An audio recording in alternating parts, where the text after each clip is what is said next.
Time, just gonna have a word of prayer and we'll begin.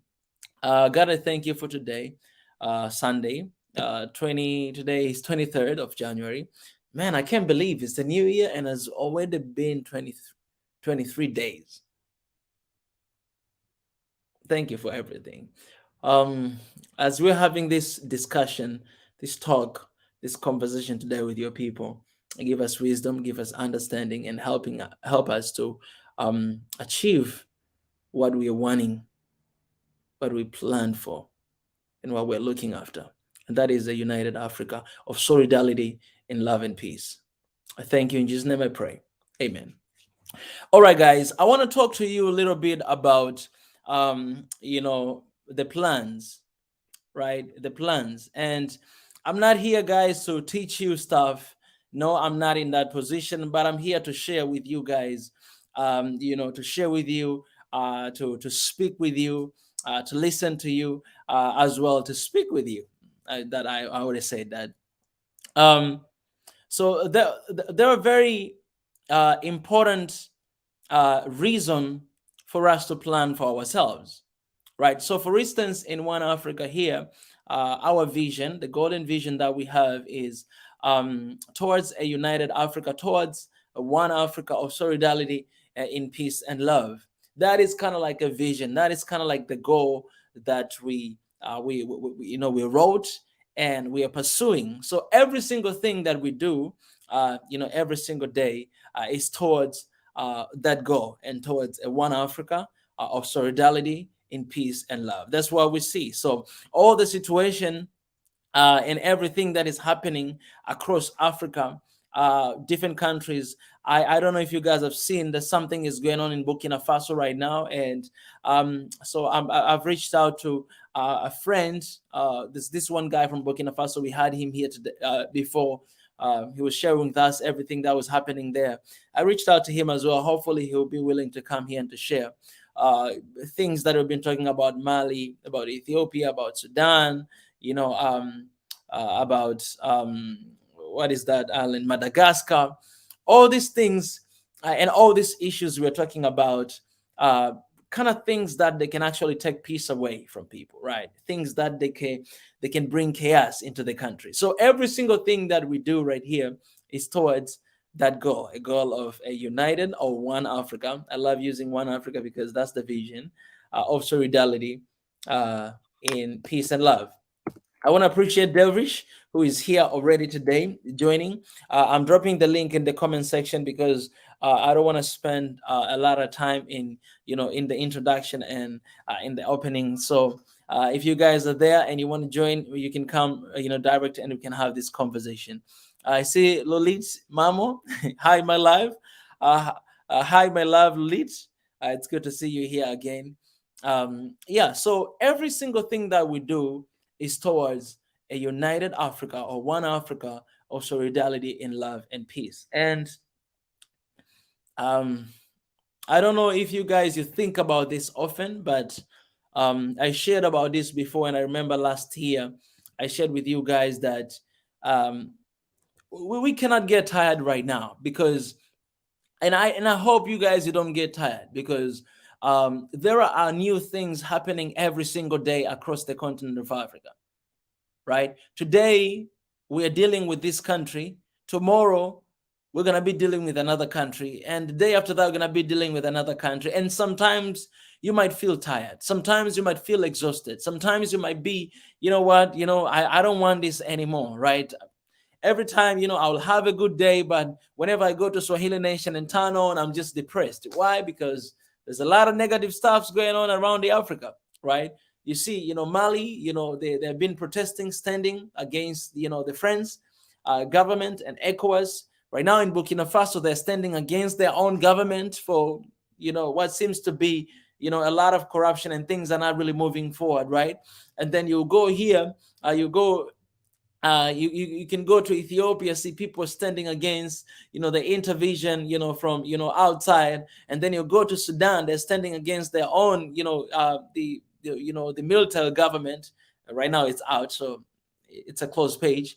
You go to Congo, people are standing against the United Nations and all these international organizations. So you can, okay, you go to Madagascar, people are suffering and dying of hunger.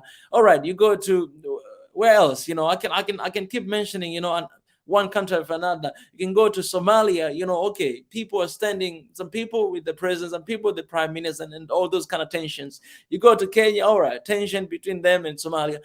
You go everywhere, there's something that is happening, there's something that is going on. And I'm telling you, it's very easy to be exhausted and to be tired. That when are we going to have a breakthrough? And when are we going to have a change? And when are we going to have a bright new day, horizon, a beginning, a start of something new? When are we going to have that? Why we're not moving forward? Why it seems like, you know, whenever we make like one step forward, we are couple step back. But I want to tell you this. I want to encourage you guys that you should not be disappointed. You should not give up.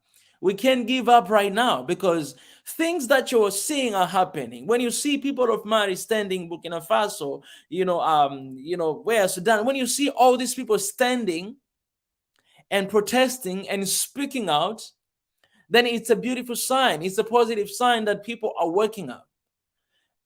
It's a beautiful sign that people are understanding what is going on. It's a beautiful sign that people, they know who they are, and they know that we deserve better. When you see people of Burkina Faso standing against their own government, and actually people are dying there because the military that is supposed to protect people, they're actually shooting after people because they're standing peacefully against their own government. So when you see people standing and doing that, it's a good sign that people, they know and they understand they know that this is not what we want. They know that we deserve better than this. Africans know that. Before, you wouldn't find people doing something like that. People that will be suffering, people will be dying, but they'll lock themselves inside. They'll not speak about it because they'll be scared. But we are at the time where people are not scared anymore. I was having a conversation with my brother from Mali here, and he said, man, just last year, the statistics shows that more than 400,000 people died. So should I lock myself inside and watching my people die? Or should I stand up and defend my people and speak for my people? Yes, some people might die in that process, but I'm standing for the best, for the better Africa, for tomorrow. So I will step outside and do that. I was having here a conversation. You guys, maybe you saw that conversation I was having here. People are awakening and they're saying, no, we know what we want. We know what we need. And this is where we wanted to be. This is where I wanted Africa to be where it is right now. Because you cannot get rid of all the issues. You cannot get rid of all the problems. But if you have people who understand that, you know what, we deserve better, we want better, and we want more.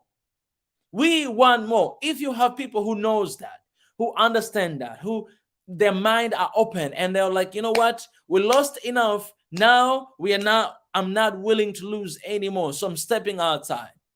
So I'm going to stand up for my people. I'm going to stand up for my country, for my Africa. Then you have people who knows what they want. And it's a positive sign. That's why I'm saying we cannot give up right now, because guys, look at what is happening around the corner of Africa, and look at what is happening.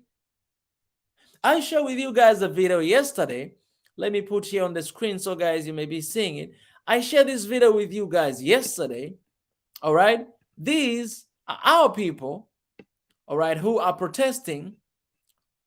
They're Malians people, and not only Malians. I've seen the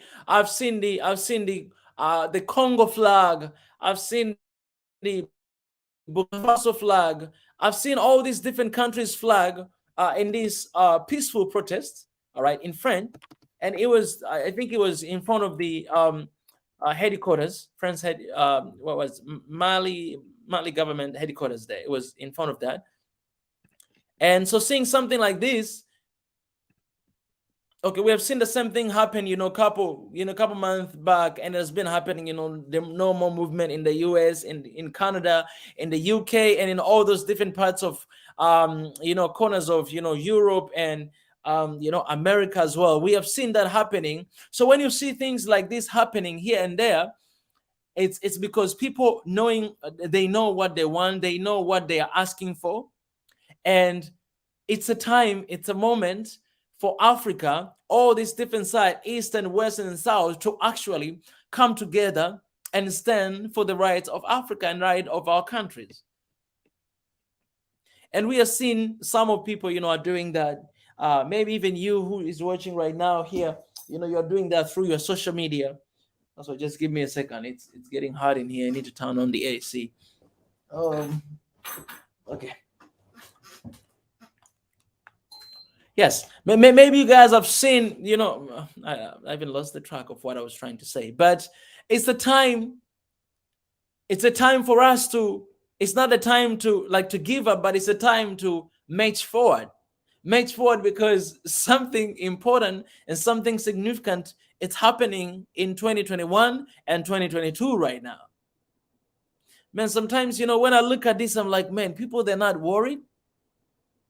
Because in the countries of other people, they, of all this pandemic and everything, but people, they're willing to risk their lives, their comfortableness, to stand for their country and for their people. Man, this is the beautiful sign.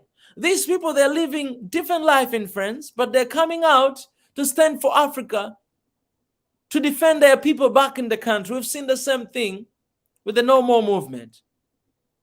We've seen the same thing. It's very easy to stay inside and to enjoy your life and to be like, you know what, I already moved long time ago. I'm no longer in Africa. I don't care what is happening. But you see people losing their comfortability, stepping outside, standing and defending their country and their people back home. I mean, this is the spirit of Africa. This is Africa. This is Africa. They're standing for brothers and sisters. They know that, what? We are here in the US, we're here in the France, and we know that our people, they cannot come all the way here. We need to stand with our people. And that is a good sign. That is the good sign. And I know we need something that is organized. We need something that is well structured so that we may be able to actually do these things in a very professional way and do these things in a very effective way. And that's why you have this platform right here, guys. Have it here. Our goal and our vision is to see one Africa of solidarity in peace and love. And when I look at this video here, when I look at this woman speaking here, she wants the same thing. She wants peace and she wants love for her country. And you guys who are here, who are joining me, commenting, you 28 people who are here right now watching, you want the same thing. You want peace and you want love for your country. And I need to be very direct, and I need to be, as we say, this year is going to be a year of brutally honest and a year of action. I want to say this. If you are in the government in Africa, you're watching this right now, I want to tell you this. One Africa is not here to stand against any government in Africa. We are not standing here against any government in Africa. We're actually here to support our people. We are here to support our God. We are here to speak for our people. We are here to represent. We are here to raise our voice collectively as the people of Africa, to raise our voice and to tell the leadership. So if you're watching here, the best thing you can do is to listen to the people. That's the only thing that I was asking, for the people of Mali and all the sanction that has been imposed. That's the only thing that we've been asking for the people of Ethiopia, people of Somalia, and all these people. That's the only thing we've been asking for the government to listen to its people. Because, man, there's no government without people. I'm not going to be here to work against the government. We're not here to work against any government because we're not government organization. But we are simply people who want the best for Africa, who wants what the government wants. Because each government, man, every government out there, they want what the best for their country. They want to develop themselves. They want to have a better economy. That's what we want for Africa. That's what we want for each and every single country in Africa. So it's not a time for us to fight against our own government. It's not a time for us to raise enemies within the continent, because we are not really enemies, but we are friends. It's the time for us to join hands. It's the time for us. We can work as much as we know the best for our people. You can work on your policies, whatever that you impose. But if we see there's something that is not working, we're going to speak for our people, because we represent people. We are the people. And we matter. Because the last time I checked, when you look at the African continent, last time I checked, there's a lot of people, millions, actually billions people, and just few, I would say thousand leaders. I'll say that again.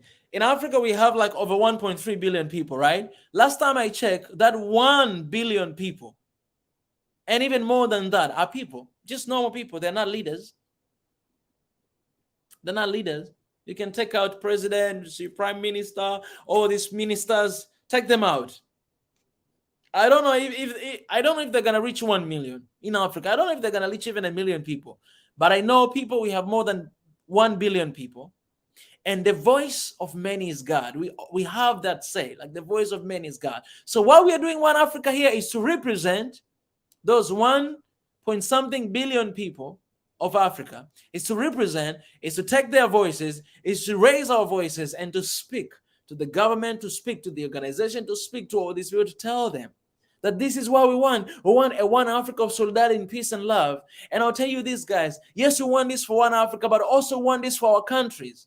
If your country is Tanzania, well, we want a one Tanzania of solidarity in peace and love. We want one Ethiopia of solidarity in peace and love. We want one Somalia of solidarity in peace and love. One Kenya of solidarity in peace and love. Every single country out there, that's what we want. And collectively, we want One Africa. And again, when you go like the bigger picture, we want one world. Because they're all human, of solidarity in peace and love. One thing that I want to say is, I tweeted this today, and it's very important for me to talk about this. And I know, guys, I know it's a tricky thing. All right, it's a tricky thing when you talk about different leaders in Africa. People, people, they accuse me that I'm being paid, by the government to say what I say, and and it's fine. It's fine because people, they'll always have different opinions when it comes to things that we stand for. But let me say this again for the sake of you guys who think that way. No government is paying me. No government is hiring me to say anything. Everything I say, everything I talk is purely comes from my heart, purely come from my spirit, purely come from my own evaluation. I see things, I read things, and I appreciate them. That's it. That's all I do, guys. So because of that, I tweeted 2 things today that I want to share with you guys. I think these are two important things that we need to pay attention to, all right? 2 things. The first one, it's something that Paul Kagame, he mentioned, the president of Rwanda. This is what he said, Paul Kagame. He said here, as long as Europe and America control our money, they will control our economy.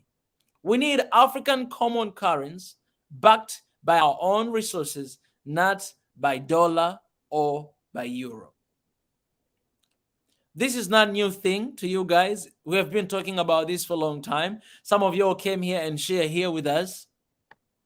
But I loved and I was impressed when I see this, because our leaders, they need to start talking about this.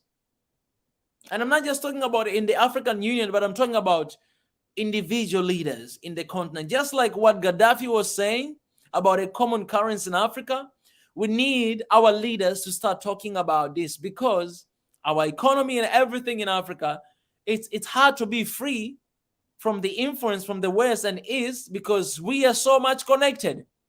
You can start from the language, right? Culture, currency, all right?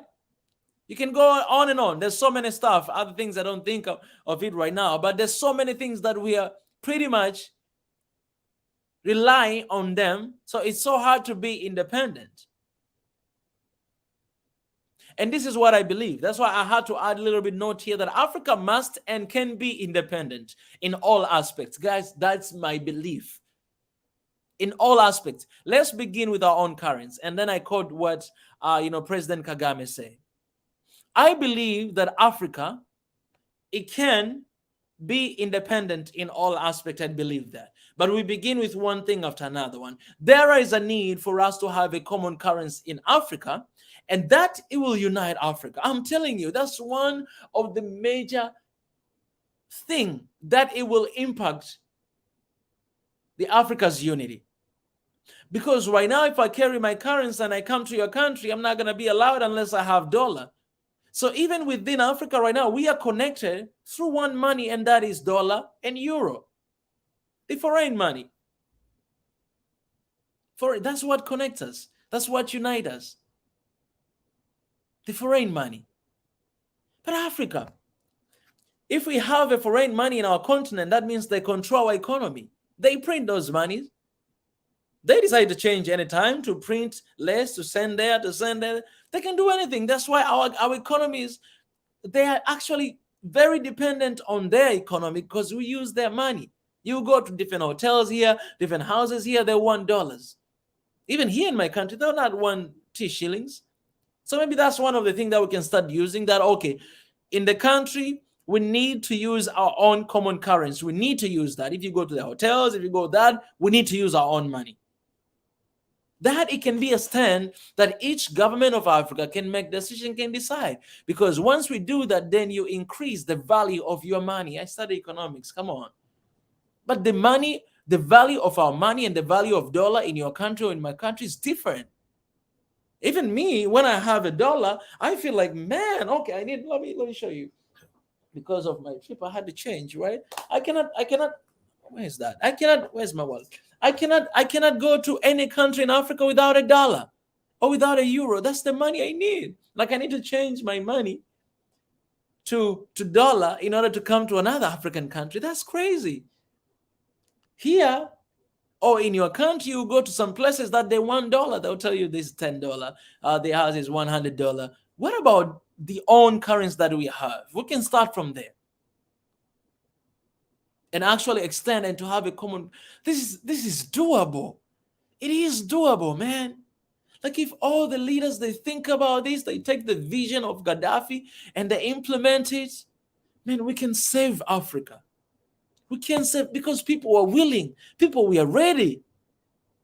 We are ready. Since I started this conversation, I've never seen anybody who says, common currency is a bad idea. We should not have a common currency. I've never seen that. If you're there, please let me know. But I've never seen that. That can be a first step towards a united Africa. Imagine if we have that. We'll be connected, man. Even though we have different languages in different countries, if I come to your country, use that currency. If you come to my country, use that currency. And this is what I'm saying. If you want to keep your money, yes, you can keep it, but we can have a common currency in Africa. Here in Africa, we can have just two currencies, like one currency of your country and another currency, the united, the one Africa currency that we use. That can be our dollar. That you want to go to Ethiopia, you need to have that African currency. You know what I'm saying? Man, this, like, whether we want it or not, this can actually unite us. Because you're using the same money. We don't have these different monies. We have the same money.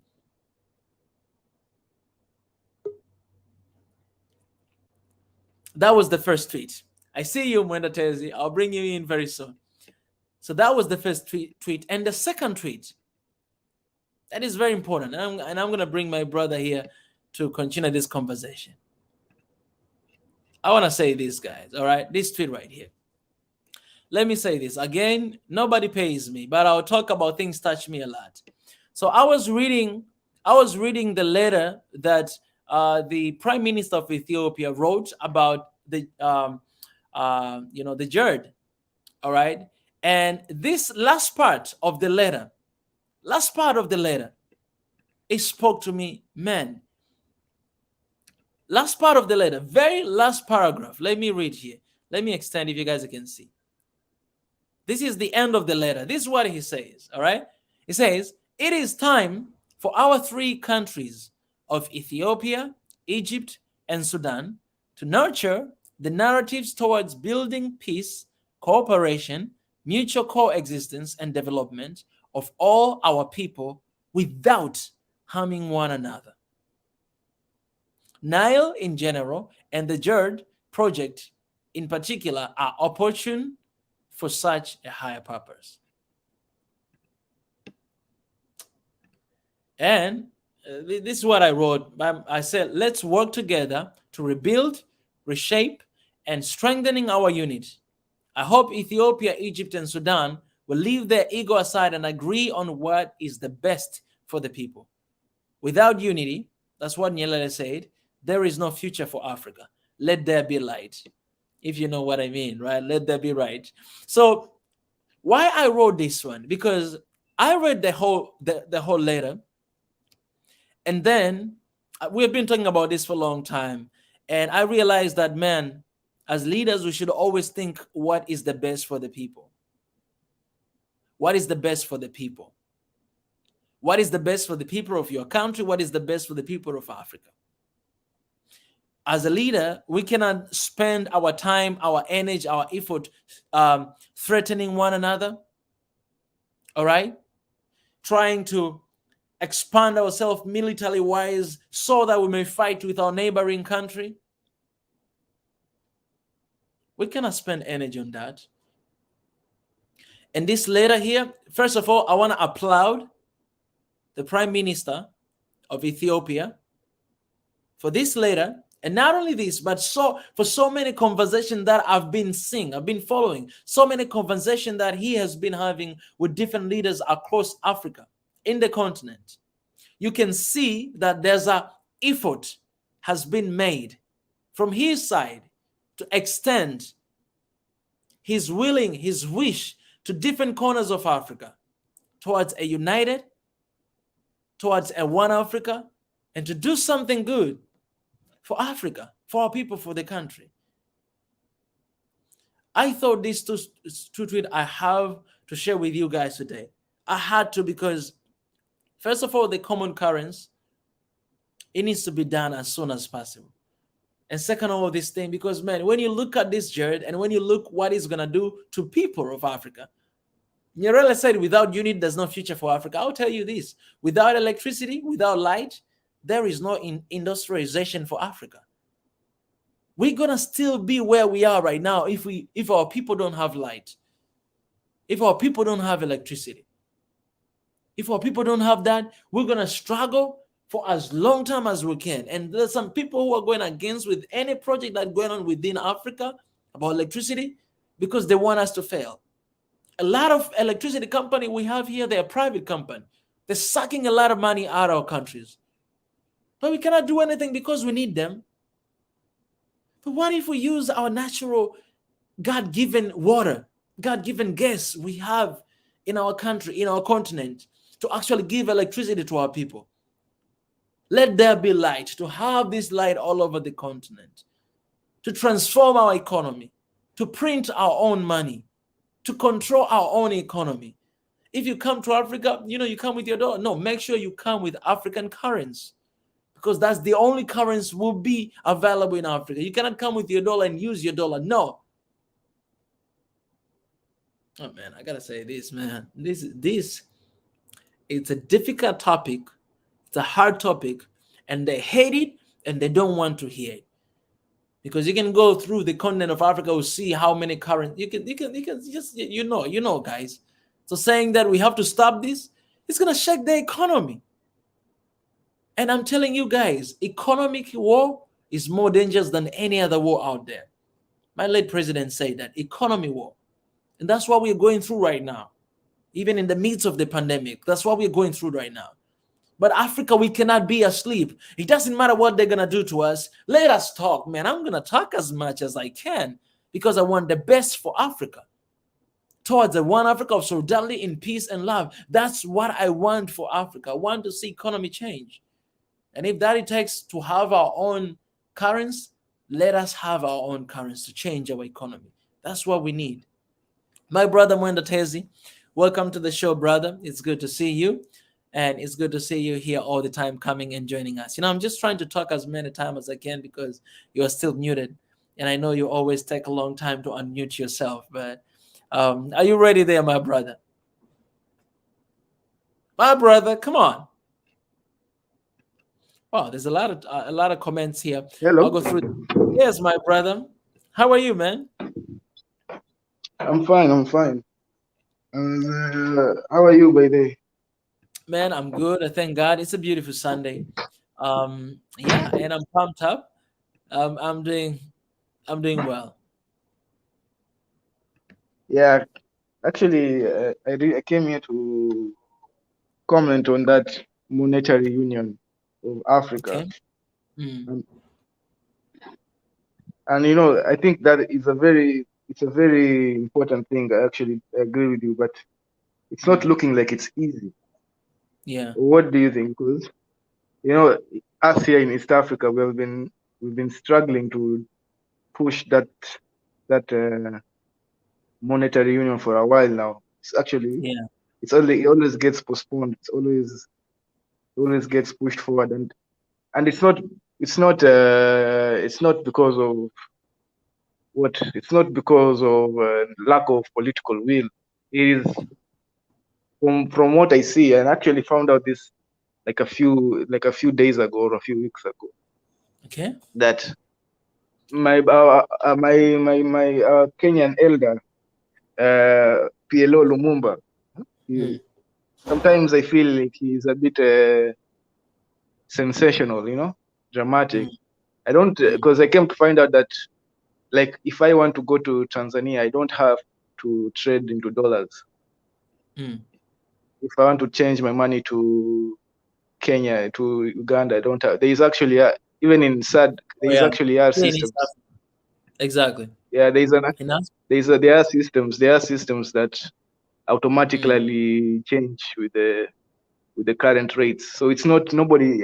It's not that we change it to dollars into. I feel like that was a bit sensationalist. But also here, there's a yeah. yeah, here in East Africa, if I see whenever I go to Bureau de Change, I see Kenyan shilling and I see Uganda as well. But I think he was talking about Ethiopia. He said he went to Ethiopia and he had to have a dollar and not Kenya shillings.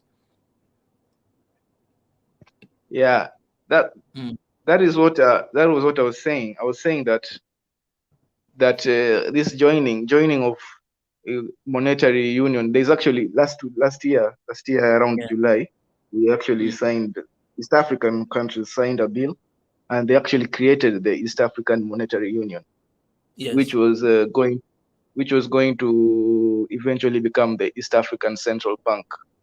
Mm, And the problem with it's I don't know how much progress it has gone. They've already signed it. In fact, it's supposed to be in Uganda, I think. Or I think Uganda put a mm, placed a bid for it to be there. But yeah. what's happening is what's in the way of a common currency in East Africa. I Mm, cannot speak for the whole of Africa. Like, is that yeah. we do not have harmonized fiscal policy. You see, for a Okay. common currency to work, and this is a Mm, problem I think all over Africa, and I think mm, we should also address this issue because mm, the my brother, the biggest he's mm, a very good advocate for this, and the yeah. problem is maybe the policies in Ethiopia and the policies Mm, in Kenya or the policies in Tanzania are totally different. You see, when it comes yeah. to money, when it comes to how Yeah. we spend our money. Like maybe Tanzania, like Ethiopia, they take a loan, Mm, or Kenya, we take a mm, loan, and Tanzania does not take a loan, So you find mm, that if we joined our currencies, it becomes difficult because, one of us has a loan. So they actually put in place rules for us to have a common currency. And one of those things was none of our countries should have a loan below 50% of the GDP. And mm, already I can tell you that Kenya and I mm, think Uganda and Rwanda has already defied this, has already broken this rule. So I don't know. Maybe other places in Africa how it's going, but these are the issues that really Yeah. get into the way of unity in terms of monetary, just money union. Money is. I don't know if there are solutions. Maybe the people in the Monetezi, maybe the one thing that I think it can be done in that case. I remember in Tanzania, when they were changing currents, like, because I don't know if it happened in Kenya, but here in Tanzania it happened a couple of times that they changed currents. So what happened is, when they were changing currents, they didn't really just change all of a sudden, but they introduced the new currents. I mean, the new money. They're like, okay, this is what we're gonna be using, but then you still have the old money in the circulation, right, in the cycle. So we still use that. Actually, like, it went for a long time. It went for like a couple of years. People that were still using, but every time that it was going back to the central bank, it was actually taken down pretty much. And it took a while for the country to adjust from the old currency to the new currency.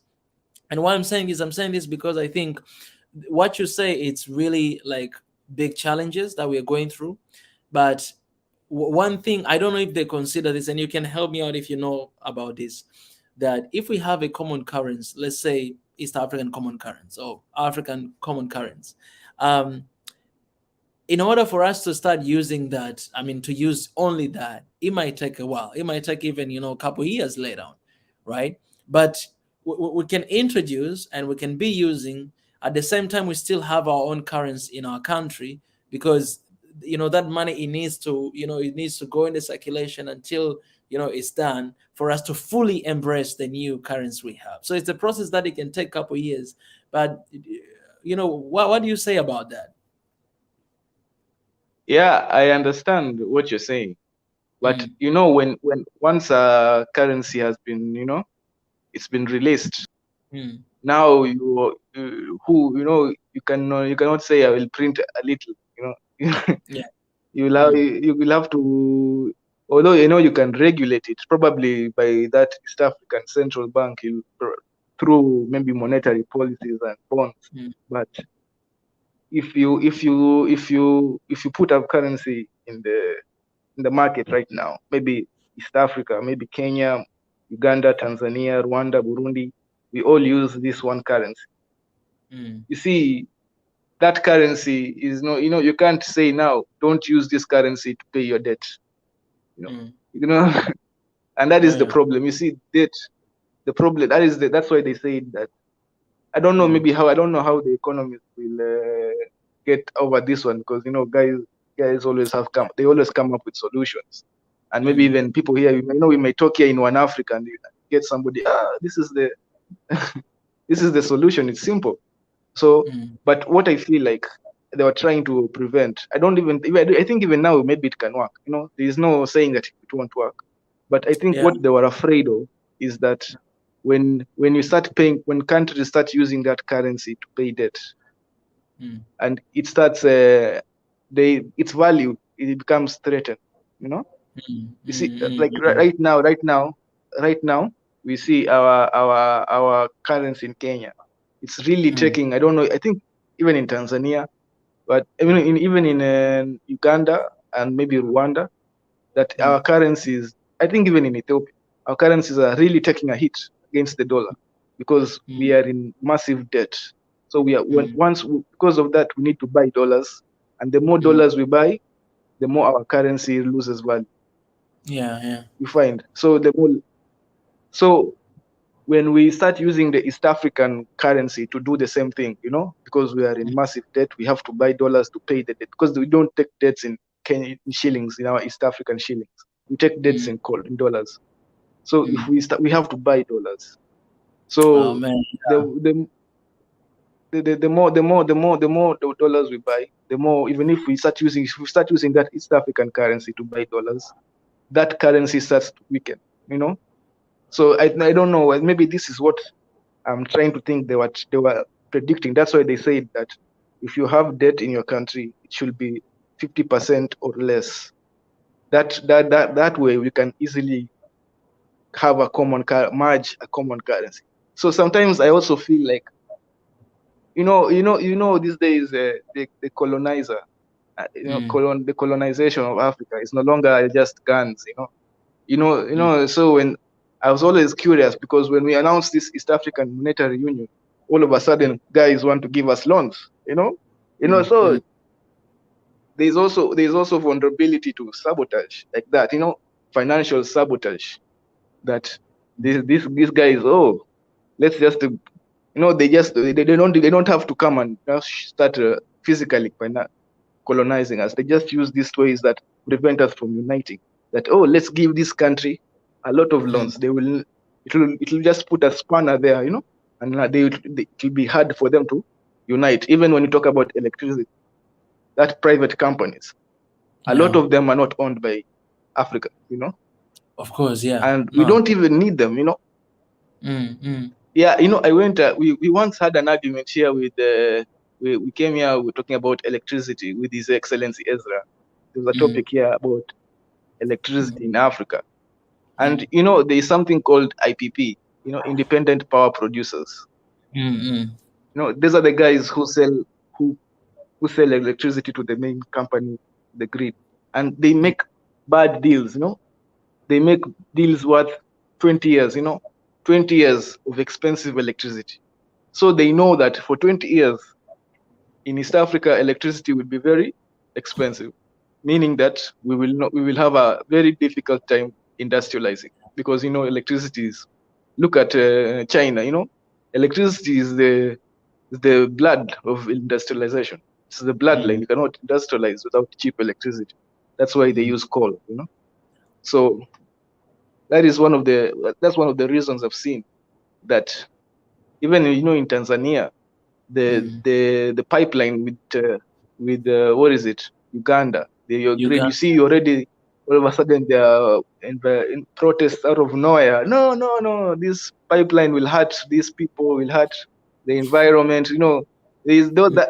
That is the way that is the way they come these days. They are very they are very clever. Their approaches aren't usually direct, and you have to be very you only have to be knowledgeable in the in the progress. Who like sometimes I feel like the civil society comes trapped, because we have to ask us. I think this is why NGOs are not funded by the Magufuli said, what, I don't like NGOs, because these are the guys who push for this, who funds them. They are funded by outside, and they push the agendas of those who fund them.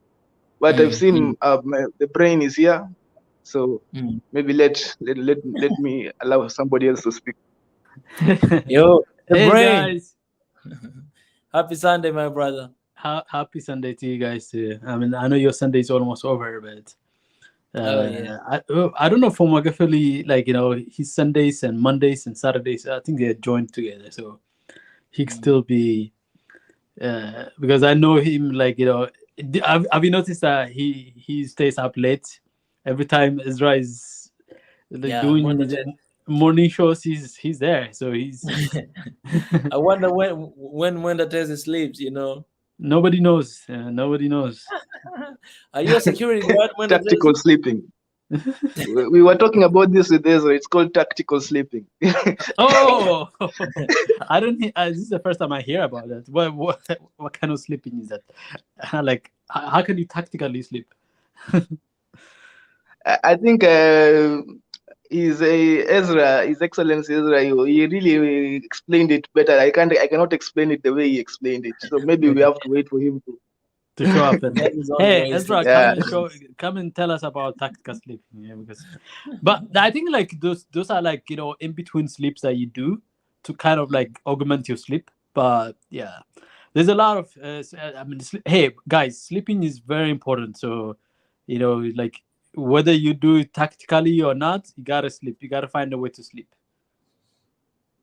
Yes, the brain. Yeah. Hey, so talking about monetary stuff, monetary policy, I think like Mogaferi is like he's spot on some of the challenges that bringing monetary, because like when we talk about currency, you're talking about monetary policy. currency is very tied to monetary policy. And when you look at monetary policy, you're looking at interest rates, you're looking at borrowing rates, you're looking at burdens, debt burdens. All of those things come into a factor. And then I think Africa has a very disjointed kind of relationship with debt, a relationship with borrowing, and so each country having very disparate method for managing loans and managing debt. So so when you go for monetary policy, those things are part of the equations of, like, if you can't find a way to resolve the problem with borrowing, then it becomes very hard for people to come together, for countries to come together. You have 54 countries that have different monetary policies, different inflationary rates, different interest rates. I mean, how do you unify that? That is a challenge that, those thinking about bringing a common currency have to resolve. If they don't resolve those things, you can't just be nominal about it. Nominal, because money is everything. It runs a lot of the things that we do is run through money. So you can't just be like a more sentimental about, oh, we need one Africa requires united one currency, and then just go ahead and implement it without really taking into consideration these important components to bringing currencies together. So I agree with our brother from Kenya, who has really clearly outlined the challenges faced by those who are interested in bringing currencies together or unifying currency. But once you figure those things out, once you have, of course, I think Mika, you also talked about transitional stuff, and so you bring in new currency, there has to be time for transition. How much time is necessary to transition is also part of the equations, like from one currency to the old so from old currency to the new currency, and that is part of the equation as well. Like what is the right timeline for achieving common currency? It depends on, of course, the debt structure, the monetary policies. It's a unifying monetary policies that are disparate. You have to unify them, and then it requires time, a lot of time, really a lot of smart people thinking about this and building the architecture necessary, the kind of the blueprint necessary to unify them. That's amazing, the brain. Thank you. Appreciate my brother. But let me ask you this question, Ezra, the brain. You can call me Ezra. Come on. You're the brain forever. Okay. So what do you think are other setbacks that causing us to not have that, apart from all this monetary thing? But do you think there's something out there that some of the leaders and people in Africa, they don't want to have that? Because if we all agree that, okay, we want to have this, we consider all these issues that we have and how can we get rid of this, you can have all those kind of conversation and step forward. But it feels like there's a setback. It feels like there are people who they're pushing for it, and I'm glad Kagame talking about this, because Kagame, I think, is currently one of the leaders in AU, if I'm not mistaken. So it's, what do you think are other setbacks apart from what you just mentioned? I think there's a lot of politics in there. And politics, just politics in general, I would just categorize it as politics, but it can be interpreted into so many things. The politics, the politics of nations, like tension between one country and another country, like tension between Sudan and Ethiopia, Sudan and Egypt, or Nigeria and Ghana, or Nigeria and Cameroon, or South Africa and Botswana. Those like regional, very localized issues that have nothing to do with monetary policy have that as well. But the other element is personalities. like personalities. Some people, so we have 54 leaders, but they don't Mm. all have the same kind of mindsets. They come in with some ego. It's like, oh, I'm from this country, I have this independence. So that degree of sovereignty and independence also plays into the fact, like into and as a factor, like, the tension between the leader of Uganda and the leader of Rwanda can also play a part in, like, say, like, like because people have to trust the intentions of other leaders. Yeah, Other leaders exactly. trusting the intentions of other leaders has to be part of it. So, I mean, is Egypt going to be like, so if like Egypt supporting monetary policy that brings together these currencies, and then the Ethiopians, can we trust Egypt, Mm. or like Kenya interested in changing this, and Somalians, can we trust Kenya on this one? So Mm. those things are also part of it. The other part of it is the external element of it. Like a Mm. lot of people underestimate this, but a lot of these external organizations, I mean, we call them neo-colonialists, but it's not just neo-colonialist stuff.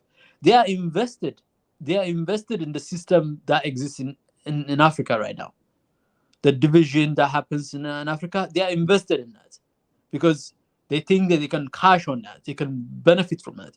They are humanitarian entrepreneurs, I call it humanitarian entrepreneurships, that are invested in poverty as well. They Mm. claim to want to end poverty, but in reality, they are invested in the sustainable in sustaining that kind of poverty. So you have that Mm. external element as well, where Chinese are invested in a certain African uh, architecture, and the Europeans are invested in another African architecture, and Americans are invested in another, and the French. It goes on all of it. So those external components, the UN is the same thing. The UN is also invested in the way Africa is right now. So Mm. so when you're thinking about something that is supposed to bring in these disparate policies, so you're not only concerned about the policies, you're concerned about the politics.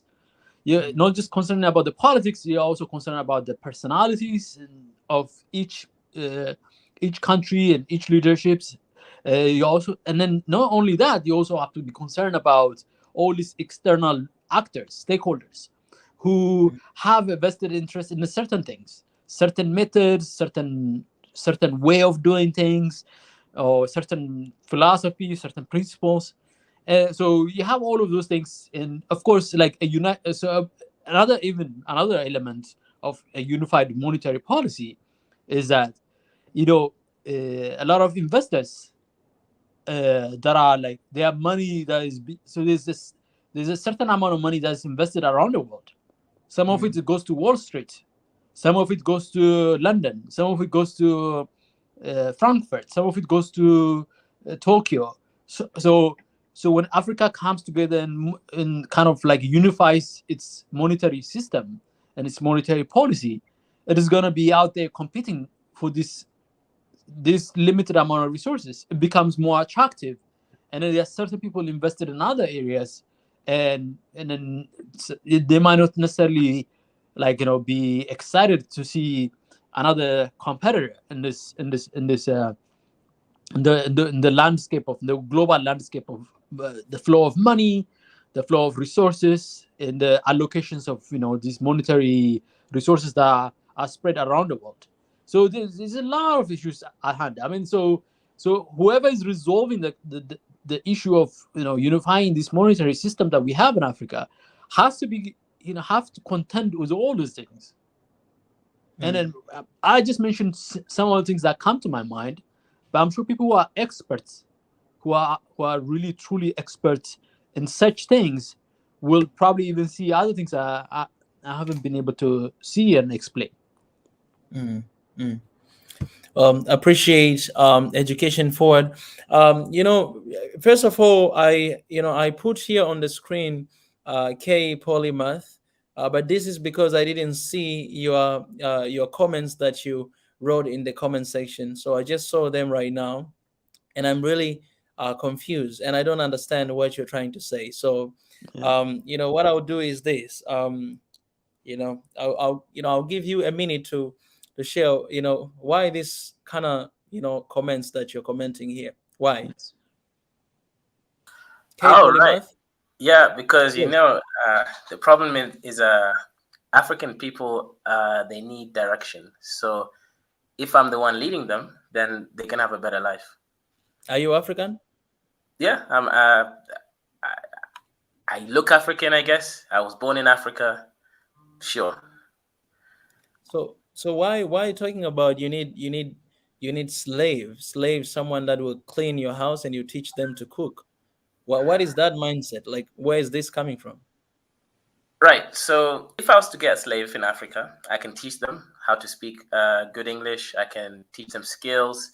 So actually, they benefit more than I benefit. I only get a free cleaning, but they get to learn all the skills I have. Are you a comedian, by the way? Wait, Yeah. But so are okay. you So wait, let me. Yeah. wait, are Go you ahead. wait, wait, It's are so you like comedic. wait, are you serious? Like, are you saying this like honestly? Are you serious? Because Or you're trying to provoke? yeah, Oh, like I'm oh, that's why I put you through. Like, are you really serious? Like, honestly serious? yes and no. So okay. Someone said colonial mindset. 100%. See, I'm a colonialist. I believe that Africa is better off because we were colonized. Countries that were Oh, not colonized, like Ethiopia, Liberia, and Sierra Leone, they're some of the poorest countries. Countries that underwent English colonialism is actually more successful, like Kenya, Ghana, are you etc. South serious? Africa. Are you Okay, serious? South Africa is a different story, but Are you serious? Oh, are you serious? is it not a fact that That's this all, bro. economy? Are you plucking the? Are Hang you on, guys. plucking the? Wait. Hang Are you on, plucking? hang on, guys. Wait. Are you plucking the data from some sky that we don't know of? No, I'm Oh looking at my. the Outer GDP per space, capita. Mars, Wait, hang maybe on, hang on. Mars. I'm making a specific point here. The GDP per Ah, capita in Ethiopia is $827 per person per year. In Kenya, it's 1,900. In so that's Nairobi, better. That's $6,000 better. per person per year. Wait, is that Kenya better? was colonized. Ethiopia was never colonized. You see my point? Same No, thing with no. Liberia. There's no point there. Liberia was not colonized, There's no and point there. it's a poor country. Wait. So was There's Sierra no Leone. point there. Why? Why? There's no point there. Are you telling me the Kenyans are better off because they are 400 100%. Right now, $400 better off than Ethiopia? no, it's like over $1,000 something. No, Yes, it is not. It's it 400 is. something, 800 to 1400. This is about what, $600 more? No, because again, look at Nairobi. Nairobi right now, GDP per capita for the four major cities in Kenya is $6,000. In Addis, it doesn't even reach $1,000. So what? So the point here is that the So, Kenyan economy has half as many people with twice as much money per person. oh my It God, means let me break it down for you. Let me break it down for you. First and foremost, data that you are relying on, it doesn't take into account a lot of things.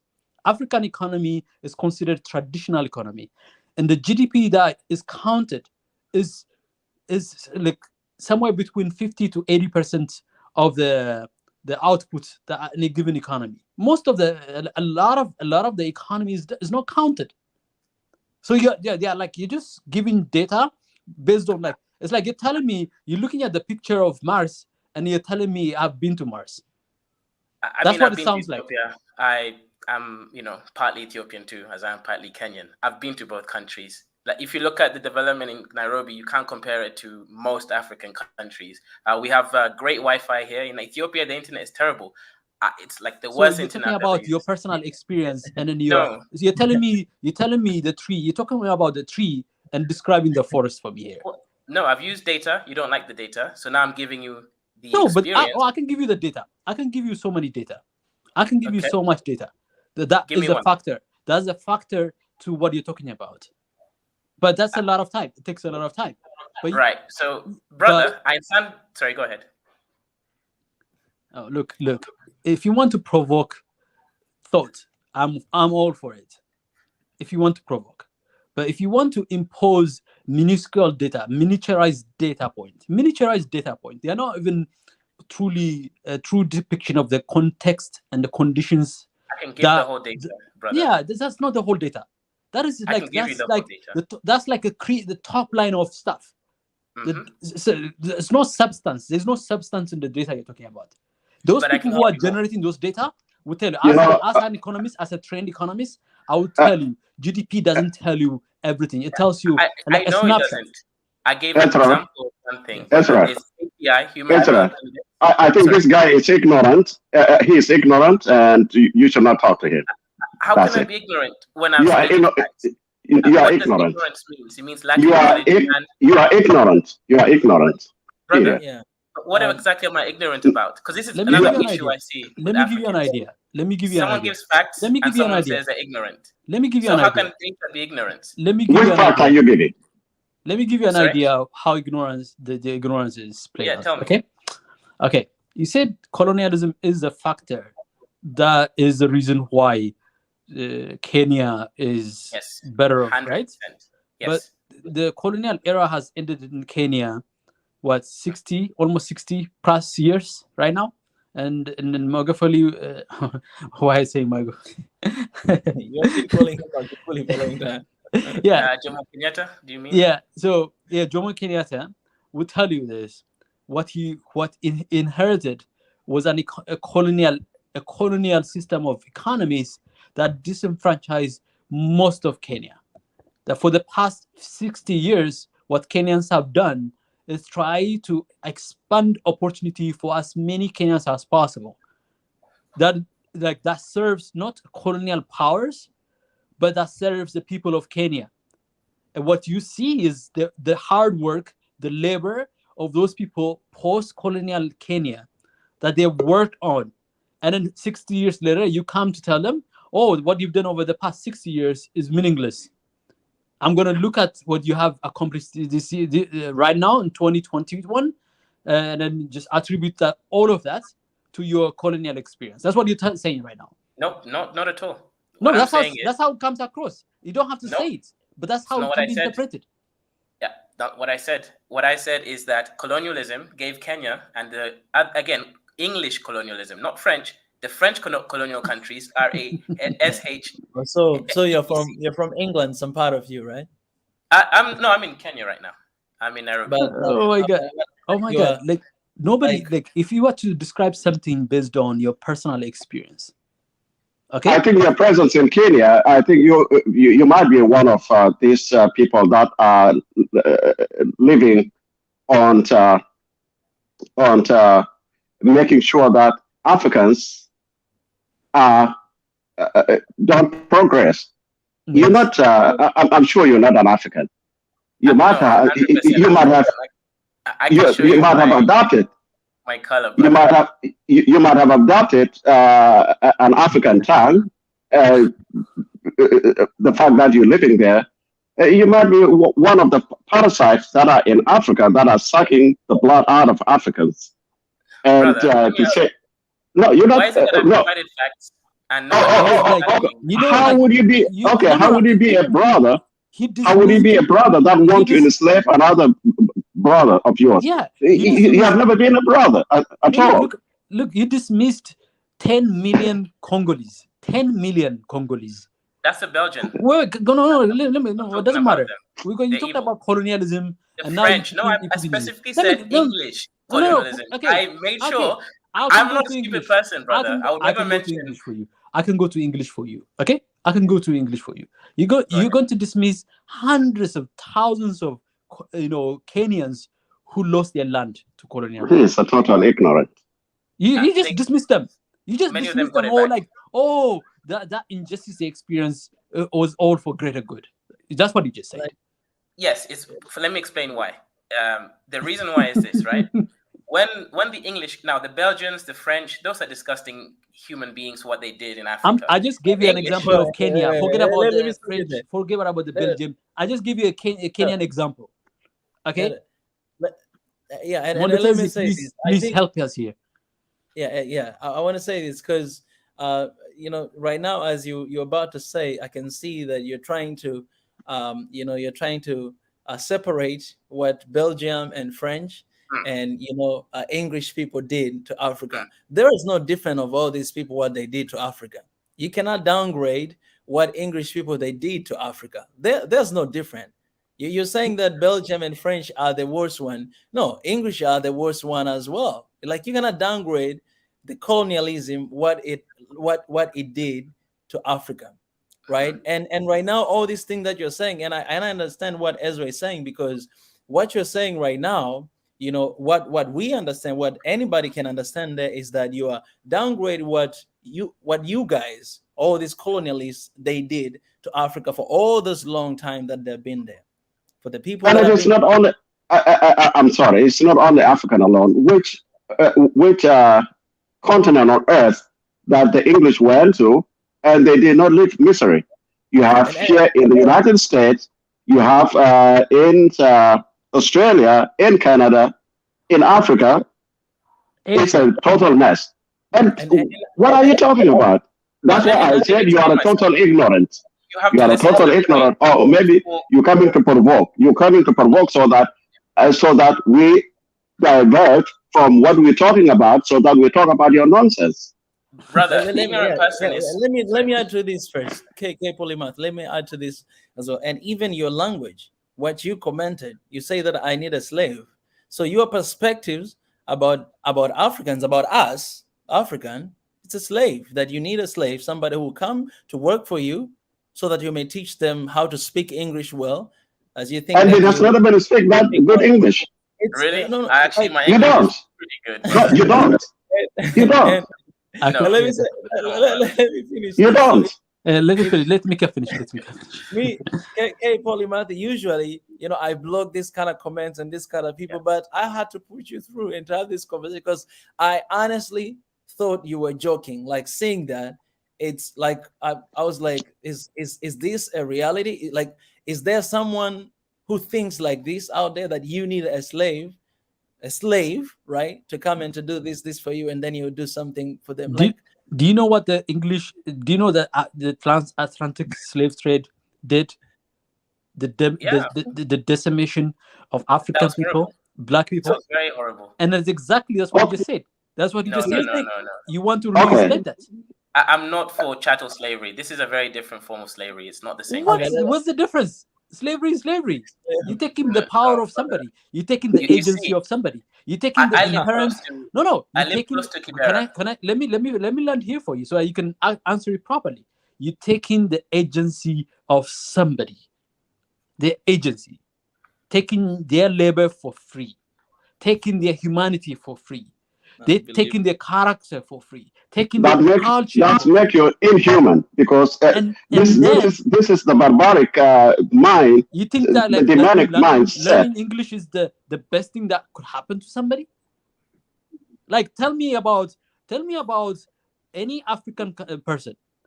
Tell me the number of Africans who speak English, and how many of them benefit the same way as the European English speakers. Me, I speak they well. like I benefit well. less than 3% of black people we'll have our own who speak languages. English get something out of it in return. And what? Okay, let me ask you: what has the English speaking have to do with us in Africa? Is Africa an English land? And who cares about the fucking English? English is good for trade and business, because With who? majority of the What trade trade? is conducted. With who? Trade, international who? trade. Who's who? Any other country, you're gonna speak English. With China, The Chinese speak English. Yes. Chinese. Yes. Chinese are the Chinese are the one that have money. Even we here in the United States, we have debt, a lot of debt from China. They don't speak English, and they don't have to speak English, The ones in Africa do. and yet they're doing well. And yet they're doing well. No. And so, listen, English doesn't mean anything. English doesn't mean anything. Any language. It's just only a language. It's only a language. Kenya is more successful than Ethiopia and Tanzania, because Oh, that's a lie. Yes, That's a lie. Ethiopia is doing well, such as their brothers in Kenya are doing well. I think what you are injecting here, I think you are one of those stooges, if you are truly an African, which I don't think you are. And you are one of those people that are sent to try to come and diverge us from the topic that we're talking about. But you are a loser. Brother, as you can see, my skin. No, you're not. I'm black. You can see my skin. No, It's very black. no, you're not. Your mind is white. You're not. Even your skin is. You're not. Brother, I'm not a white. Okay. Anyway, No. So let me finish my point, brother, please. Okay, why you showing your hand and you're not showing your face? No, I'm not gonna show my face when I'm saying Well, this thing. then you are a coward. You are a coward. Of course I am. I work for a multinational corporation. I can't expose myself saying very controversial things. It's not wise. Yeah. Okay, you are a coward, and a coward always doesn't talk sense. No, that's not true. But yes, I am a coward. So let me make my point. My point is colonialism allowed us in Africa to be exposed to the technological advancement of the world. When the English came to the shores, they forced us to contend with the fact that they are superior in technology. And that forced us in return. We were superior. We were superior more than them. They stole what we had. They were superior when it comes to technology. Again, technology. So when we met them, we were forced to then also evolve to the same level. We're not there yet. But we were forced by the bullet of gun. Look, it most was. Of us were living in huts, running around singing songs. And they were in caves. They were in caves. Those that you are glorifying were in caves. They used to eat raw meat while we were farmers and while we were cultivating. What are you talking about? Brother, are you saying that we were the same level as the Europeans when they came to Africa? No, we were higher than them. We were higher than them. The only thing that they were above us, that they came with, that they came with the gunpowder, and the gunpowder. And that's yeah. I think the point that we're trying to say here, Polymac, the point that we're trying to say here is that colonialists, they didn't come to help us. They didn't come to save us. They came to take advantage of what we They come to steal. They come to steal our resources, and they still continue stealing. And they're using slaves like you. They're using slaves like you to do their work. You are. No, you're right. You're right. They came to steal from us, but you see, they did it because they were more powerful. What we need to do is make sure our economy and our military strength is powerful enough so that the second colonization of Africa doesn't happen. Because you know how it's going to happen is simple. They're going to go to a country like Congo, which has cobalt, coltan, copper, gold, etc. They're going to do shady deals with shady politicians who are thieves. And what's going to happen is the Congolese people are going to get the bottom end of that deal. And that's exactly what happens in most African countries as we speak. So that is how they recolonize the area. Now, none of the things we're talking about in this channel is going to help because none of us here are building companies on the ground and trying to actually change this narrative. Right now I'm in Kenya and I work with Chinese. They get contracts from the government because the Chinese, whether you like them or not, they do their job that they're given. What I've seen from other Africans is this attitude, and I'm sure you guys can say this who live on the ground. Many Africans steal. You just can't have a simple, straightforward business transaction and be assured. In the US, they will tell you, we can't guarantee you, we'll do our best. But guess what? Most of the time they guarantee you. In Africa, they will sell you dreams. Yes, brother. Yes, I have this. I can do this. And then most of the time they don't. It's too difficult to trade on the ground. Now, if we can't get over this, the Chinese will keep getting contracts. That's why. Do you think we can't build roads? I actually own a construction company. My employees are in Ethiopia. Some of them are in Kenya. And now we do get some contracts, not the big ones. But do you think there are no Africans who can't build roads or high-rise buildings? Of course there are. The issue is the government can't really trust the local contractors to finish the job. That's why China gets more of the contracts. And if that doesn't change, we're colonized by. I think I now understand why you are so mad that you want. I think, I believe you're black. You might not be. You might have roots somewhere, but you're seeing that you are in your own with your own people as a black person. You may not be a Kenyan, but that you see that the government, those that are corrupted, are given contracts to people that are not don't look like you and don't look like them. And I think that's what have annoyed you to the extent that you wrote what you wrote. that you need slaves because you think that your kind is so useless that since you speak a little bit of English, that you can enslave some of them. And the word slave is not, although it's now thought that a slave has to be a black person. First, the word slave is coming from the word Slav. These were the first people that those wicked Europeans were abducting and selling them. And that's how the word slave came about. It was not, Africans were not the first one that these wicked people stole and forced to work for free.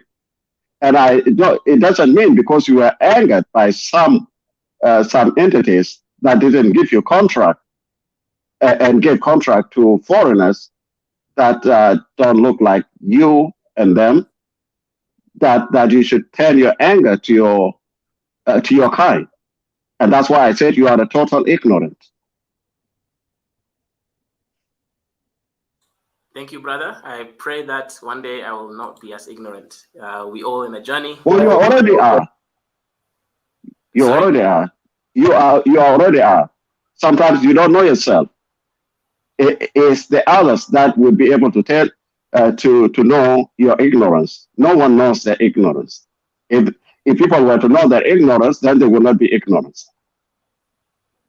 Okay. Well, yeah. Thank you very much for the opinion, brother. I respect it. You know, I love all my Africans, and Well, if I'm honest, if I was in charge of a country, the country would be very successful. I'm a very, very, very, very good person. I treat people well, and I know how these kakunas think.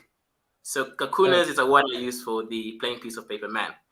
I know how he thinks. I know how, he's going to try to make bad deals with us. So, yes, I think if you guys want to vote for me one day as the East African community president, I think it's going to be a very good thing.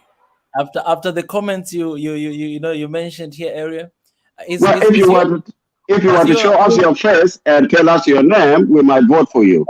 Achoo, Jack, let me have a little conversation with K Poly. Just give me some moment. K Poly, is your company successful?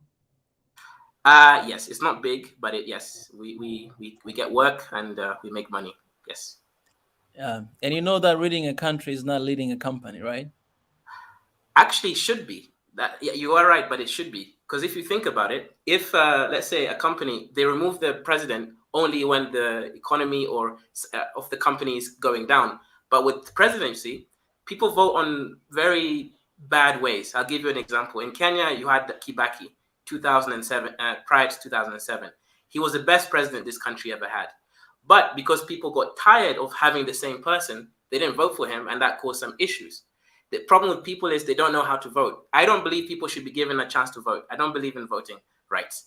I believe that they should be elected people with high IQ, who have gone through moralistic training, and who have gone through an economic test that they've passed. These people should then be given to the majority of people, then they can vote for those people. But the idea that anyone can just run for president and it can be a popularity test doesn't make sense. Right now, Kagame is one of the best leaders Africa has. And he, to any standard, he's technically a dictator because he is. Same thing with Magufuli when he was around. He made things happen. In Africa, with African people, you can't give them freedom because they're not educated enough to make the right decision and for you to trust them. So yes, I think if a country run like a company, it will be way more successful. That's the reason. That's the reason why why Trump he fell in so many ways, because that's kind of mindset he did have. But when you're talking about the country, you're talking about millions of lives, not just about economy, but you're talking about millions of lives that are wasted every single day with let me ask you this. In your company, you make a lot of decisions every day. Did you ever lose anybody in your company? Did anyone die before because of the decision you made in your company? No one's died yet. Well, so in the government or in the country, like every single day, the decisions that our leaders are making is actually about somebody's life, and people are dying. Not one, not two, hundreds of people, sometimes die, like every single day, because of the education system or health system or security system, all these different things. So it's country can never be a company. That's one aspect of leading a country, but it cannot be about the whole aspect of leading a country. Like, just because I have high IQ and I know how to lead my people, then I'll be able to lead the country. And that, as you say, a lot of majority of people in Africa, our fathers, our grandfathers, they didn't go to school, so they need, they don't just need one aspect of leadership, but they need both aspects of leadership. And I don't agree with you that only people who went to school with high IQs, they have successful leadership in the in the countries. In fact, some of the leaders that are really good and well, that we had in the past, we used to have chiefs, right? We used to have chiefs in our countries, and kings, people who they didn't even study, but those are people who actually led our countries and our whatever societies. back in the days. Yes, in a very better way than these that we call so-called educated ones, Educated. yeah, that are leading us today. So you can find a really good educated person who has a talent and has a gift in leadership, and they really do well, and also can find somebody who can just mess things up. It's not about white and black, but it's either you're very educated. Yes, education is very important when it comes to leading a country and all those stuff, but it's not everything. You know what I'm saying? You need a different perspective. So for me, I can never vote for you. Yes, you have a great ideas, you have a great points that you raised up here, but just the way you see other Africans is one of the reasons that for me I will never vote for you, right? Saying that you want a slave. Oh, you mentioned something. You say that most of you guys, everything you talk about here, they don't really make any change. None of you are having a company doing something. It's some, these are kind of like opinions or ideas that you raised up, and you have no even idea that a lot of people who are here, they might be owning companies, they might be actually doing work on the ground. And we're working with different people from different backgrounds, and they're doing great. As a leader, I know some of the people that they're doing amazing work for their countries right now, more than you can imagine, right? So you can't assume these things, and you cannot generalize just to think that. I don't know if you've been joining us every single time that we're having this conversation, but if you go through all the live stream that we have done for 3 hours, for even 9 hours, and you see things we talk about and things that are going on behind the scenes, strategy and plans that we do have to do, I think you'll not say what you're saying right now. You know what I'm saying? So I think it's very dangerous. The reason why I'm not going to vote for you, because it's very dangerous to give you the office, because it seems like you don't really understand, you don't really know what is in there, but you just look outside and you generalize, and you came with your own conclusion that, oh, I'll do a better job, I'll do A, B, C, D, but you don't really know what is going on deep inside, and that's very dangerous. Yeah, you made some interesting points which I have to think about. I'll have to watch back some of the older videos. If you really have come up with some strategies, that's commendable. It's not common on these platforms that I've seen that people actually want to do practical things. That is not something I see very, very often. Now, I may not be the most person connected to the average person, but the slave comment, I'm not going to count myself equal to the person living in the slums. I'm clearly superior to that person, right? Wow. So that's wait. So you literally think that you're better than those people who are living the poor life. It's those of your kind that were used by the colonial powers when they first came. That, oh, you're better than this, and that go and had you been in the 1800 or the early 1900, you might have been one of the people that were killing your own kind because they would tell you that you're better than the rest, and that's the most ignorant thing that one. Because sometimes when you're ignorant, you don't see these things, and I'm still going to keep this word ignorance. on you, because that's who you are. Let me just run back this question. Okay, Polymath, I'm asking you this question. So you really think that you are superior than those people who um you know, I would say, like, because we always talk about classes, low class people, those people who are poor. Like, you really think that? Yeah. So okay. So let's use the word superior. These guys are still living primitive. They live in mud huts. They don't have toilets in the house, and sometimes they actually start using bad behavior. They urinate on, like, utensils, cups and things. So when they come to work for us in the nicer houses, sometimes you notice a woman she goes in the kitchen and she sees the cleaning woman. She's urinating in a cup. She doesn't understand why someone would do that. I understand why they do that. That's their mentality. They're still primitive. So let me ask you a question, brother. Do you really see yourself the same as those guys urinating in a cup? I see myself the same. I don't think Uh, I'm better uh, than anybody else. And but I don't. urinating in the cup, that is a made up word. Let me finish. Yeah, I don't think I'm better than anyone else, and I don't think I'm lesser than anyone else. I think I am special, and I think you are special. I think we have different levels of that, but I don't think I'm superior than anyone else. Oh, I don't think I'm less nor than. nor anyone else superior then. Now, Because there it's was a your time. kind. I Because mean, it's his kind that will think that because that you have a melanin in you, that you would be lesser than someone who has no melanin, and No, that melanin is means you're superior because melanin protects you from UV radiation. If you go to space travel, they're actually going to have to put melanin onto the people. So that doesn't make sense. Melanin not. makes you superior, if anything. So, and what you say too doesn't make sense, because it doesn't mean that you might have opportunities that you have, whether being it that someone gave you that money, or you got that money through whatever means you have, and then the other person doesn't have that money, or that you have opportunities of being sent to school and you did well, that you were able to learn the language that you take so dear to be. How many languages do you speak to begin with? I speak. Let's see. I speak some English. I speak some Swahili. I speak some Spanish. I speak some Japanese, and those kinds of Okay, well, languages. Okay, Ah, so let me that that's on. I who is talking to you. I speak 6 languages, and I wow. can't say because I speak 6 languages that I'm better than You are. You're I superior to do. me in language, brother. You are superior when it comes to language. It doesn't. It has nothing to do with.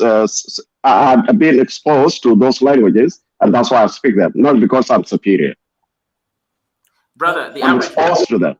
Mzungu let can't me. speak more than one language. I really hope I can have this with you, DK.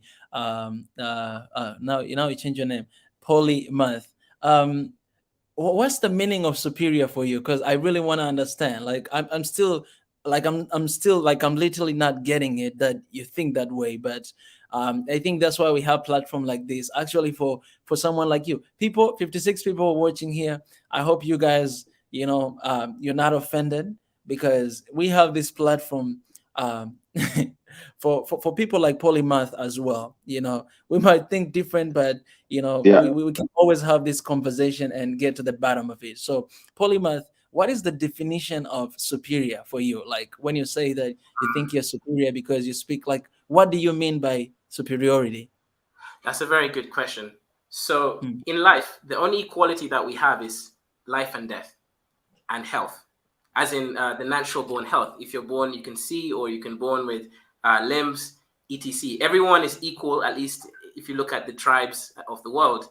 No one is superior in health or life and death. That is something that it's regardless of your doings necessarily. You can improve it, but that Mm. fundamental core, we're all human and we're all the same in that aspect. But Mhm. superiority comes in when you start to separate between tasks and talents. So the brother here can speak 6 languages. I can speak maybe 3.5 or 4. I am not the same level as him, and I think we shouldn't confuse. He's definitely superior to me in language. Then you have intelligence. Intelligence comes in different ways. There's intelligence of life, but then there's intelligence of trickery. The Kakuna, aka the plain piece of paper man from the West, he's superior when it comes to trickery. He will do deals, but he will have ulterior motives, and that's why our governments tend to lose out on these deals. We may have the intelligence of life, knowing how to live, with nature and sustainability, which is good for the environment and future life. But we need to now put the intelligence. We're definitely inferior when it comes to the trickery, but we're superior in sustainability. Now, when we know both of these things, we can be superior in both, and then we can rule instead of being ruled. So superiority is an instant. No one is superior in everything. People are superior in specific things. But if I compare myself to that person that urinates on a cup, I'm very sure I'm superior to them in 99% of things. So that I don't know if it's the wording or what I'm struggling with right now. So superior, does that means that you're better than that person? Would you rather be living where I live, or be the person who urinates in a cup? Simple question. Oh, I lived. By the way, I've never seen First of all, we don't know where you live. That's one thing, and the other thing is that if you live in a better place, I mean, in a mansion, and then the other person lives in a hut, it means that you are being exposed to better opportunities, whether being it you inherited from your parents, or you made a trickery ways of earning that money in an untrustful way, whereas the other person didn't have that opportunity. But that doesn't make that person any lesser than you are. Well, okay, see, we have rulers and then we have subjects. I am a king, right? So I am made to rule. There are people who are made to be ruled. We're not the same. We just can't put myself in the same position as them, or Africa will lose a great king. One day I'm going to be a king of East African community, and not the East Africa that we are in.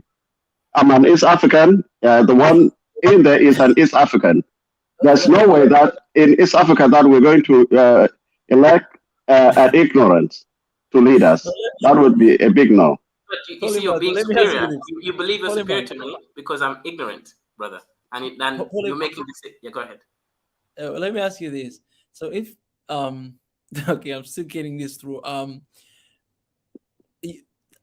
don't know if you want to say if you become a king, right? You want to become a king of and you think that way. Do you know that majority of people that you'll be leading them, they will be in a position that you're not? Let me ask you this another question: that have you always been like that? Have you always been living in the mansion?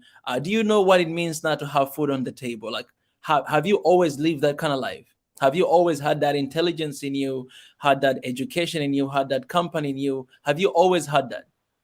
No. And also, did that start from your parents? Did your parents and grandparents have that? Achul, just give me a second, Achul. I really want to have this conversation with Polymath, and I'll give you a chance as well. Can you answer that question, Polymath? Yeah. So I was born in royal lineage that is no longer, respected. Let me put it that way. Okay. Doesn't have any power or anything like that. And all my family had good education. The lowest education is a master's degree for them. So I had the educational advantage. That's true. When it comes to money, though, we didn't have money, actually. My other family members had money because one of my uncles was a mayor of a so-called town around here, this area. So we had some political connections, but that was through my uncle's family, not my direct, father, mother side. So no, we were actually kind of poor at one point. Actually, what happened is my dad lost his job.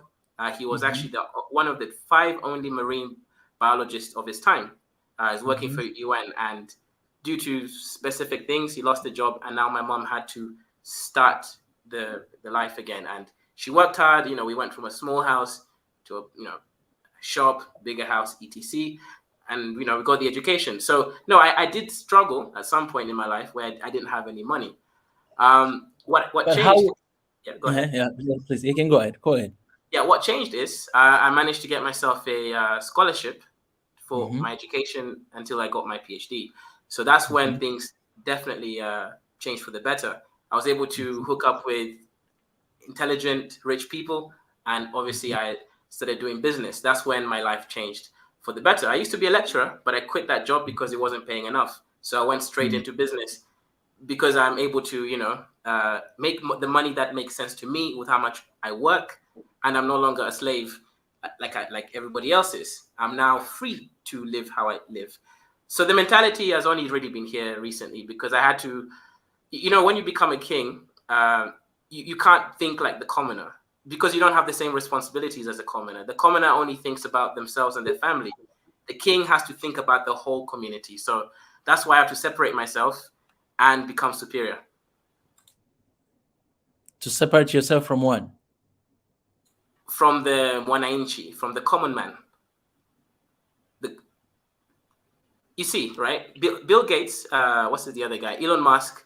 These guys are not the same as the employees. The employees may have high IQ, But they don't think like you because they are not ignorant. They don't say that the rest of the other people that don't have the money that they have are inferior to them. You never hear them talk like that because they are not ignorant. Is your polymath, is your employee happy?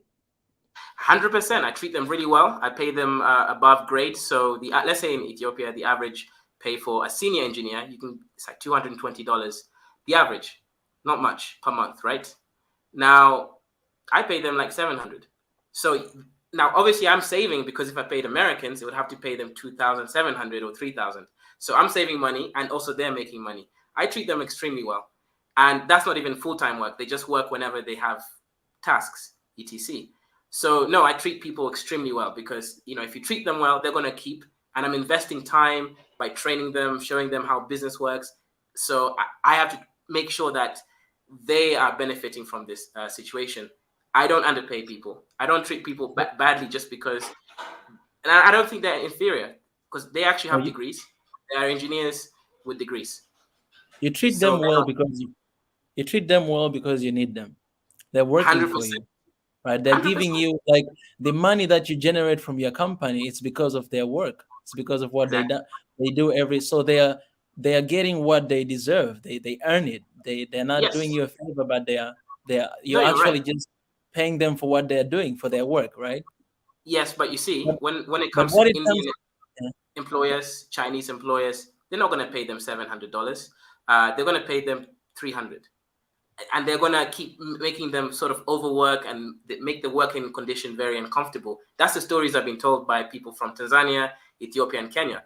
I treat them like human beings with respect because they're not inferior.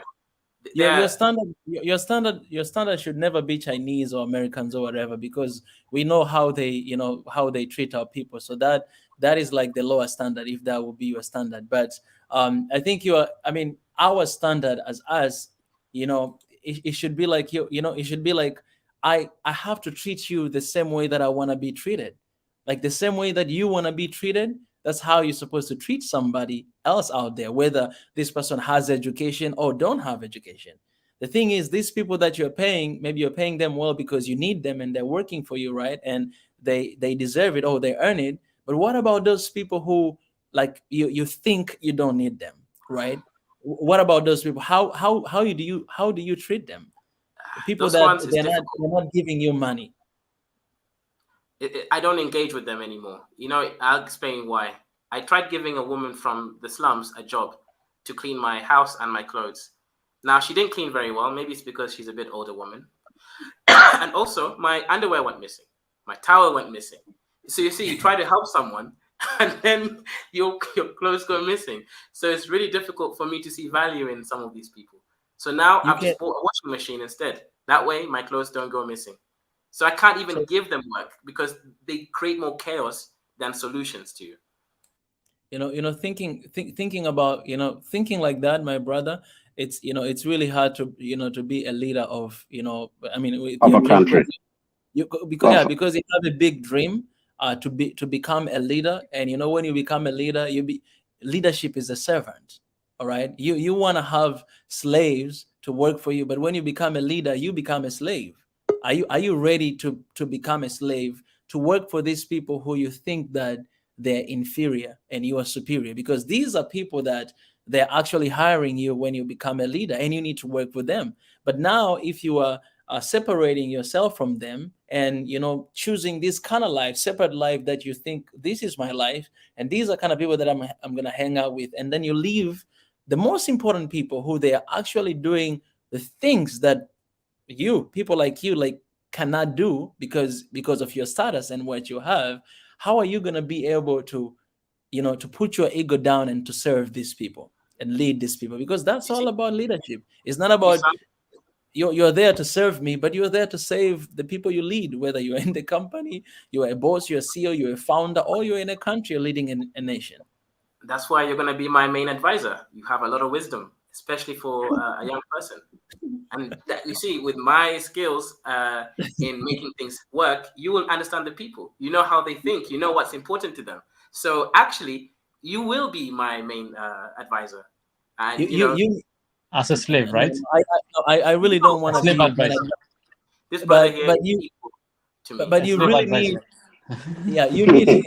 need you need I think you need to like you need to believe that. You need to be in that system. Like, you need to experience that. You need to live that to be able to like believe in that. I mean, I might be your okay, I'm not going to be advisor, by the way, but somebody might be your advisor, but then you don't believe in that because you never lived that before. Like, you don't Yeah. understand, you don't know. No, but I how can see the people wisdom live. in it.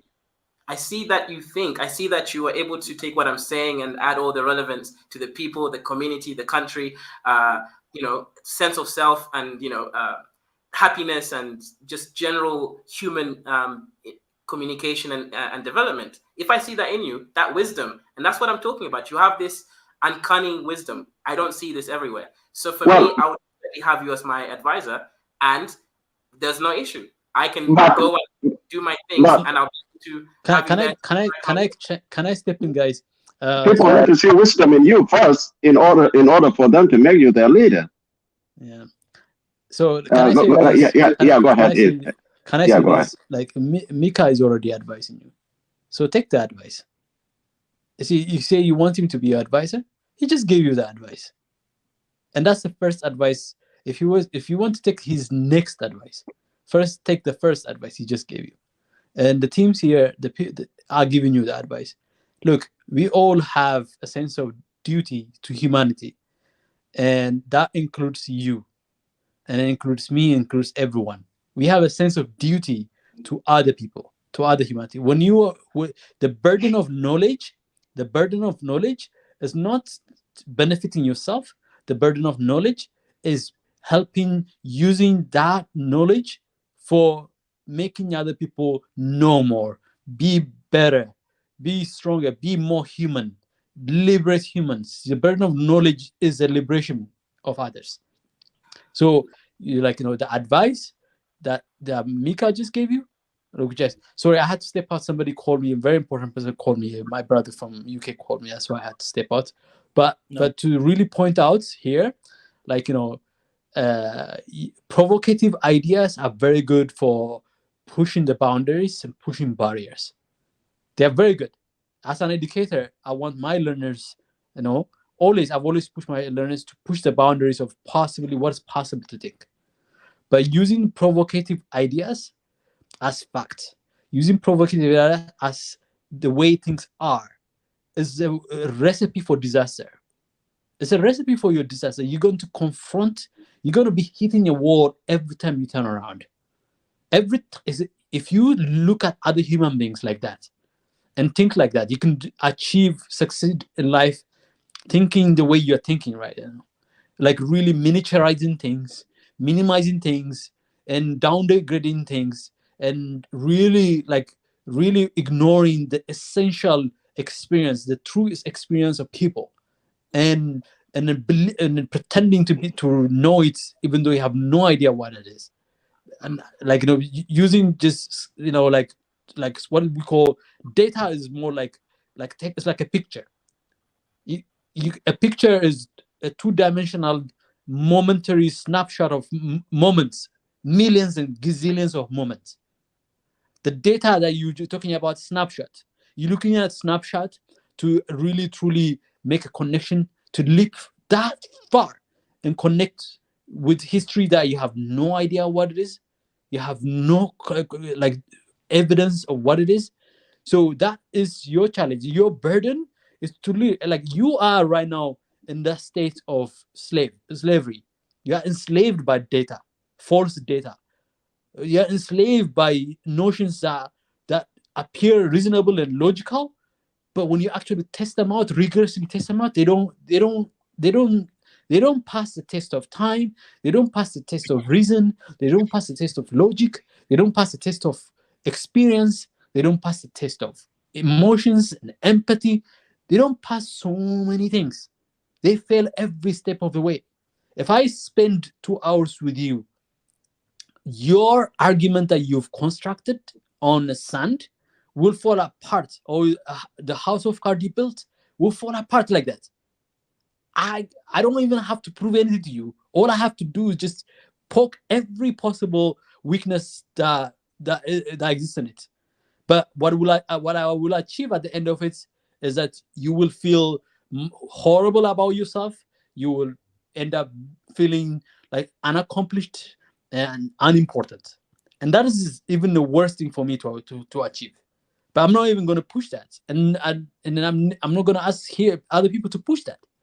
But what I can push you is really whatever you are, whatever idea that you have, just test it, rigorously test it, really analyze it, listen to other people's perspective. And if you're looking for advisors, there's no better advisor here than Mika, and he's giving you the first advice. If you want him to be your advisor, he's already giving you the advice, the first free advice. The next one, maybe he'll have to charge you. But the free advice he just gave you right now, those are like nicely, gently, thoughtfully, empathetically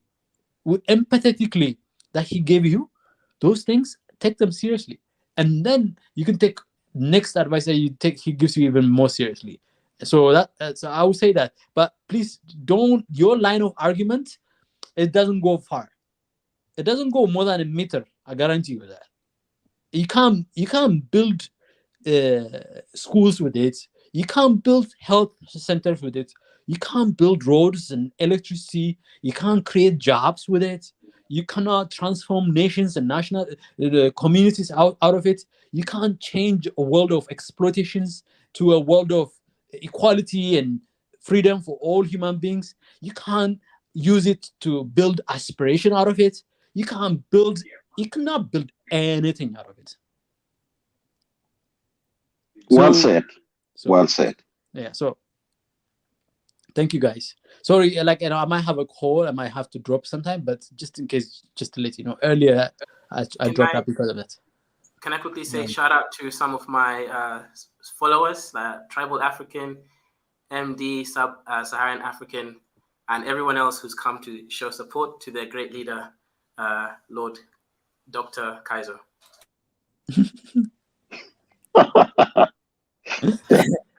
Dr. Polymath, let me just say this so that we can move forward with the discussion we're talking. I'll say that, as you said, your history, I think you're really a smart guy.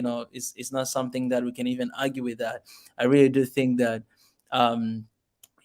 talking about your history and your family and what you've been through, and I'm pretty sure you've been through some stuff, but it's I can't compare with what people are going through, our people, African people, what they're going through. You might have been going through some difficulties in the past, but there are a lot of things that are going on around the street, in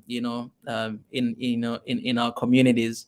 And I think you might know well one aspect of everything that you achieve, everything that you're proud of, but there's another side of of this life. And all of us at some point, some of us, we started there and we are heading towards a different direction. And some of us, we started in a different place and we are heading towards a different direction, right? It's a cycle of life, like all the time. Sometimes you'll be there, sometimes you'll be there, sometimes you'll be there, sometimes you'll be there. And that's why, me and you, or you and anyone else there, I don't see any difference when I talk to you and when I talk to other person. I don't treat them different when I talk to you or when I treat somebody else, because you might be there today and I'm here, but that person is a little bit there, but one day they will reach there, and you one day you'll be somewhere, somewhere else. And that's like the thing about life. You talked about life and death, like this thing, beautiful gift that God has given us. It's treating us how to be humble. It's treating us how to be humble, because all of us, we started at the same place and we end at the same place at the end of the day. So actually different place, because some people they go to hell, some people they go to heaven. So it's two different places. But I hope in your journey, Mika, in everything that, have you heard of the Lord Resistance Army? No, I haven't. I think some people might have heard it. It's an organization. Yeah, it's in Uganda. Uganda. Yeah. It's in Uganda, and the leader who claims to want to promote Ten Commandments, right? Yeah. Kone, right? And like really, like you look at the philosophy. I remember when I was young, I used to hear him interviewed on BBC, and you hear somebody like that, and he talks of commandment, he talks of God, he talks of fulfilling the commandments of God. And the way he went about operationalizing it is stealing 13, 14-year-old kids, either to make them child soldiers or to make them sex slaves. Yep.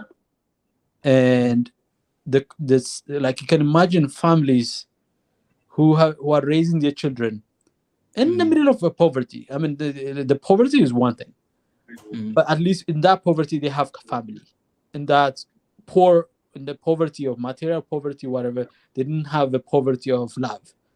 You can imagine the trauma of Ugandan families across the northern Uganda, and then even other part of Uganda, and I think some in South Sudan as well. Yeah, that's true. Who were experiencing these horrible things.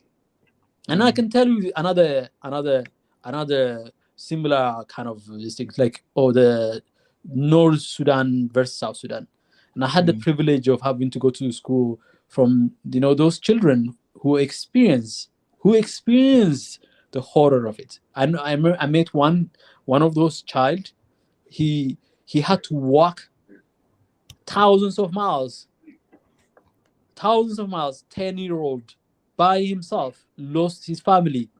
And then even as he's walking around, even though he's running away from those who traumatized him, the people he's walking with, who are also suffering the same thing, were shunning him, because they were having to fend for the little they have with the little for those unit of people. He had to beg, eat things. I mean, the trauma of this child, that after many, like, he's still, the way he describes it, when he sit there describing the experience that he had, I realized, oh my God, the things people experience. And I'm sure those slaves that were transported across the Atlantic would tell you very gruesome and graphic experiences. And then all was carried out by, grandiose people like this gentleman here. The guy in Portugal who invented the notion of black and white, and then that invention was used to determine, black people are 1/3 human, and then justify that to enslave them. And then the consequence, we still feel it 500-600 years later. Like the trauma of it. You go to communities in West Africa, one day your father is out farming, the next day he's no longer there. The breadwinner out there is no longer there. One day you have a brother, the next day you have no idea where they went. I mean, imagine in that moment, in that time, if you were in the middle of it, and it was your cousin, your brother, your sister, your father, your mother, or it could be the person you respect so dearly in your community, who could be somebody who was a spiritual leader of your community, that you would go to every time you had conflict and like between families, and they would go and these are elders that you go to. And so I mean, like, and then you go to, like, the Mau Mau movement. I don't know if the right term to use Mau Mau, but like, Mondeteza, you can correct me if I'm wrong on that one. But I can tell you, like, they were like the experience of those Kenyan farmers who were landless all of a sudden. The experience of Zimbabweans who on their own land, the Shonas, and just for asking a fairness, they were hung on the trees they planted on their land. Hung on the trees they planted intentionally. Like, this is your land. This is the land that was used. This is the tree you planted. I'm going to hang you there because you asked for fairness and justice. So, and then those people who have done it, Cecil Road. Cecil Road is different from the Lord that you think you are. Hitler is no different. You're not different from Hitler if you think that way.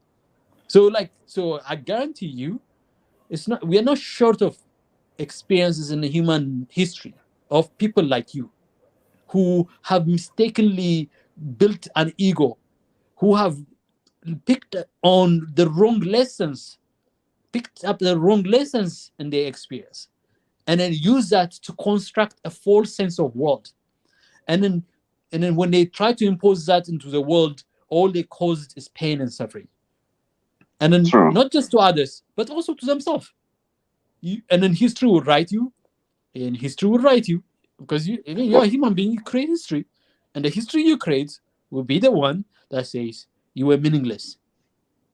You had no meaning on this planet. You had no impact on this planet. If you had any impact, you made people feel bad. You made people you made people lose hope. If you had any impact, but ultimately humanity wins on top over you, because you will end. Your history will end, but the history of humanity will continue, and nobody wants to repeat the history that you wrote. And that's what will be. That's what will be written. You could go and grandize yourself and egotistic yourself and tell yourself you are a result of suffering, a result of this, a result of all of those things. You can construct those things. You can construct illusion. That's the power of humanity too. But illusions are illusions. When you're in the middle of them, they look real. But there will come a time, like all illusions, they have a beginning and then they have an end. And when they end, people would, if there is anybody who remembers them, they want to forget them. They don't want to remember them. Nobody wants to remember the illusions. If there was an illusion like that. But if they are real, like humanity, it's about connection. It's about saving. It's about serving. It's about really humbling yourself. That I am because you are. Because you exist. If you build based on that, then that's based on real. It's a reality. It's a reality-based condition. I'm here because of every one of you here. I'm here explaining this because of you. And then to that extent, that's how much valuable you are to me. Even though you are completely wrong, I feel comfortable in my skin because I know deep inside my heart, because of you, I exist. Who says humanity is better than me individually, exists because there's somebody like you on the other side of the scale who denies that truth. And then to that extent, you serve a purpose. And then to the extent that you serve that purpose, the world will be transformed for better. Because of you, we will transform the world for better. Now, you as a human being, I hope the best for you. The best for you. Like, because of you, because of that is important to me. But if this is a path that you choose to take, you want to be a lordship, you want to be a slave ship, you want to be that, good for you. That's the sense of Godism that hopefully takes you as far as your life will take you, and your life will come and your life will go. like the cloud comes and like the cloud goes, but the sky still remains, and you are just like that fleeting moment in history that would just be a flash that would never be remembered. And I hope that's not the path that you choose. Thank you. Well said. And Mr. E, even what he said, if he wants to enslave, the one that were doing it were not hiding behind the screen. They were in the open. They came with their guns, and it was the gun and the gunpowder that they were able to enslave the people. And so, if for him to be what he wants to be, he cannot be hiding his face. He would go and face the people, and the people will react. People will react. I think he just only he brought that one up just only for conversation, so that he would warm up. He wants to feel himself. Some people feel themselves by, and I used to do that when I was like 15-year-old, by the way. Yeah. You generally grow out of it. Through exercise, through experience, you grow out of it. It's a layer of humanity that you have to grow out of. You can't escape it. But some people get stuck in it, and they're stuck in that 15-year-old or 14-year-old. Like the moment you get cognition, that's it. As a pedagogist, I know where those cognitions begin to build right up, and those who ignore their experience to inform themselves, oh, there's a better way. Sorry, Mika. Why I became the supreme ruler of Africans. There's a real reason why. You see, the Kakuna, he doesn't think the way. Well, you need to show yourself first for you to be a supreme. Supreme ruler. If you're hiding, if you're hiding yourself, you're hiding your identity, and you want to be a supreme ruler, how could you be if you're hiding yourself? I'm already building things on the ground, but there's a reason why. So the reason is it's like a movie. Right? It is. Kakuna does not think in a moralistic term the way that you guys do. You see, you guys are talking about humanity and seeing no difference between human beings and all of that. Oh, there's a difference. Kakuna doesn't think like that. So every time there's going to be a deal, he's going to have the advantage because he's always going to do what he's always done, which is so humanity is like a number for you, right? Humanity is like some kind of in order to beat the devil. No, so humanity is like some kind of goat for you, right? Or chicken for you. No, you're missing my point. My point here is unless you know how he thinks and you can win in the battles of trade, politics, you can never win. What will always happen is he will come to you. Who creates those things? Who created trade? Humanity, right? Don't you think so? No, but you're missing the point. You see, what is the point then? Kakuna mindset, he's greedy. He always wants more. He's the bottomless pit, literally. Oh, so wait! Are you trying to compete with Wall Street? There's already a boss in that space. No. With what resource are you gonna compete with 60-80 trillion dollars worth of power they have? There's actually a lot. Let me give you what it is, right? We're talking about currency. There's nothing there to give. Like, look, you're just so delusional. Oh my God! Have to be patient. I swear to your delusion of grandeur, brother. If I say something, has no limits. Brother, you have to be patient enough to listen to the. Where's no patience? Like, I don't like. You mentioned the statement. I already know what you're gonna say next. Can I tell it to you? Can I tell you exactly what you're gonna say? Can I tell you what exactly you're gonna say? Sure. Oh my God, this is it. It's very simple. Like, the world is built on, resources and then control of resources. Right. And then you want to be the king of that, the heel of that resources. That's essentially what it will boil down to. That there's nothing new here. You are not inventing anything here, man. Right. It's just a dead idea of 19th century idea you're bringing in here. No, but you haven't had the point here, brother. The point is there's no point there. Okay. You have no point there. Like, I don't want to even hear the point because I have read it. Point. I have studied it. I have experienced it, and I live in it. What do you think you're coming up with something novel here? You're not coming up with anything novel here. No, that's No, not the point. Mr. Ezra, he said that his parents were nobles and that they lost it. What makes you think that if your parents or your had the novelties and they lost, what make you think that you would now No. start from the scratch and succeed to be No. Like I what? think, I think even before you even put it places on him, ask the question: why did his parents lose it? Yeah, what is it? Did they even think they were going to lose it before they lost it? Did they believe they were going to lose it? That's the thing. When you don't believe, that's exactly the brokenness of the nature of what he's constructing. What he thinks he's constructing, he thinks he's constructing something permanent, something that will last centuries, and something that will last the test I'm of starting time. my own tribe, actually.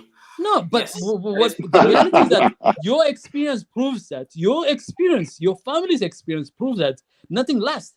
When you think it's permanent, when you think it's forever, when you think it's eternal, it's taken away from you, and you don't even know when it's taken away from you. So novelty, my ass. I swear to Okay. you, I So, could no. just look. I have a question. I can tell you this. How I can will tell you this. They are human beings. They are I have a human beings that have built Hey, guys. much more profound, much more solid things than you have. You know, Or you're this thinking. And then We're even trying- them have lost we're it. trying we're trying to we're trying to speak and to get out the spirit of tribalism in Africa, because it's killing you, I have a us. you, you know, Mika, uh, you know what I'm Mika, by the way, what I'm doing is that I have read it, I have been in it, and I have studied it. I have considered what he has done for myself, rigorously studied it, and abandoned it.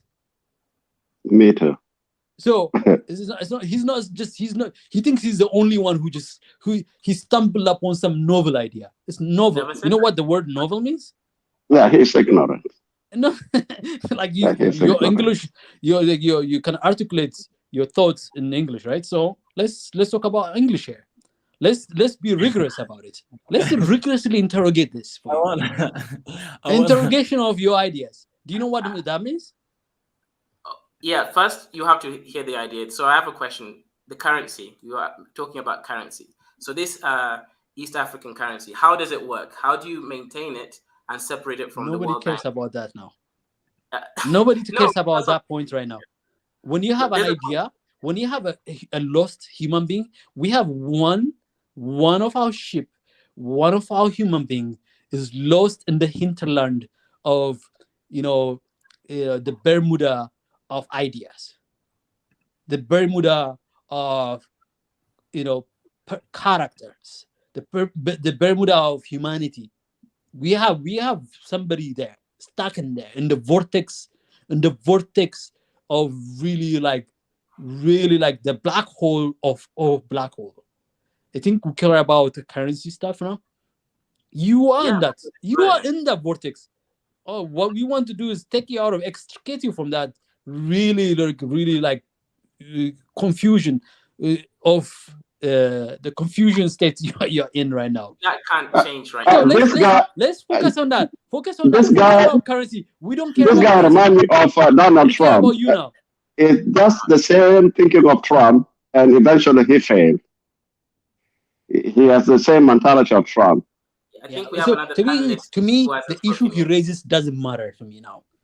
The issue you raise doesn't matter. Your construct, your architecture is broken.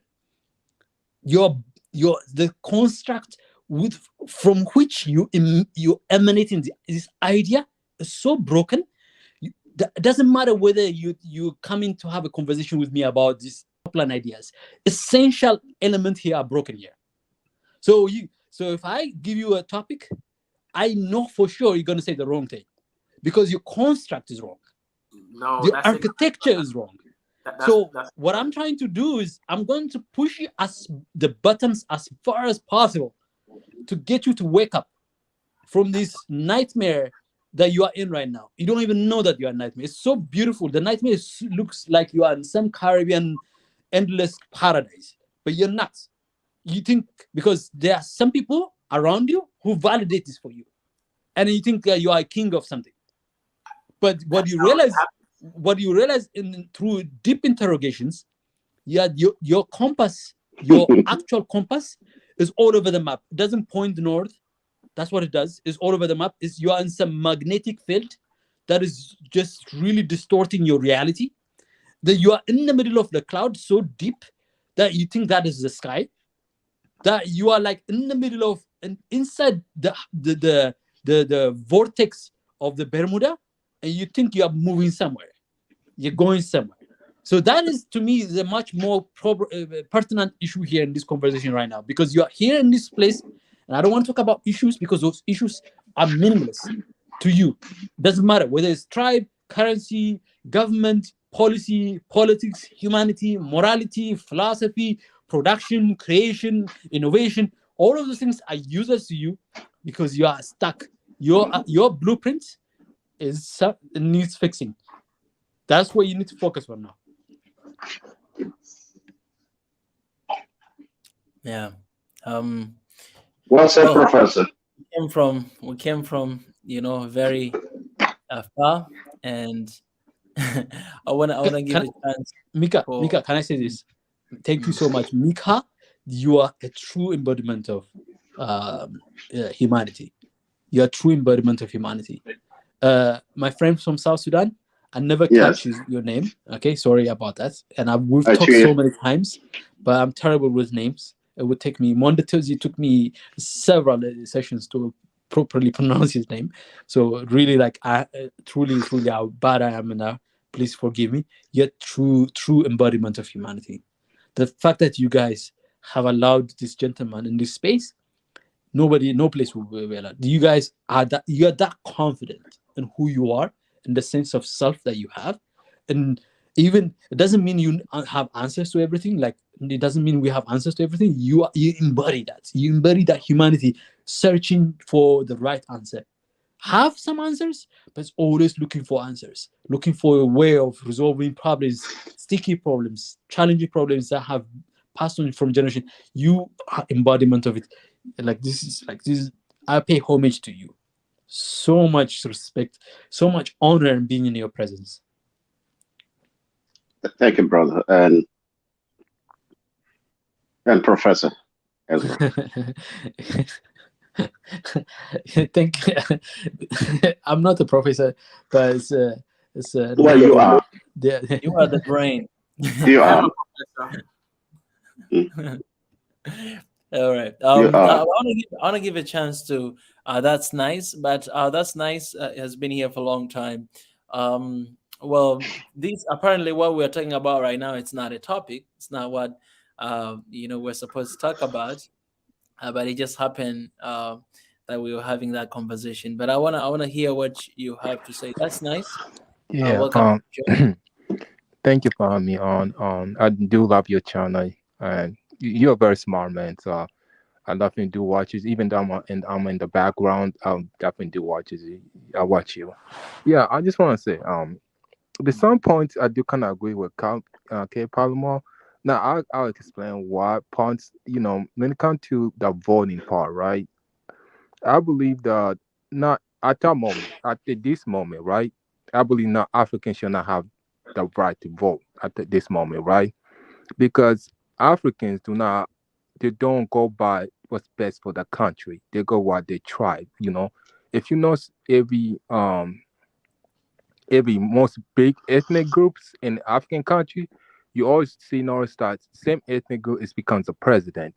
But you're talking about specific countries. So in that context, I will oppose you because it's not the same thing that is happening where I'm not saying it's the same thing in every country, but this is a common thing in a lot of African countries. It's a thing in a lot of African countries, right?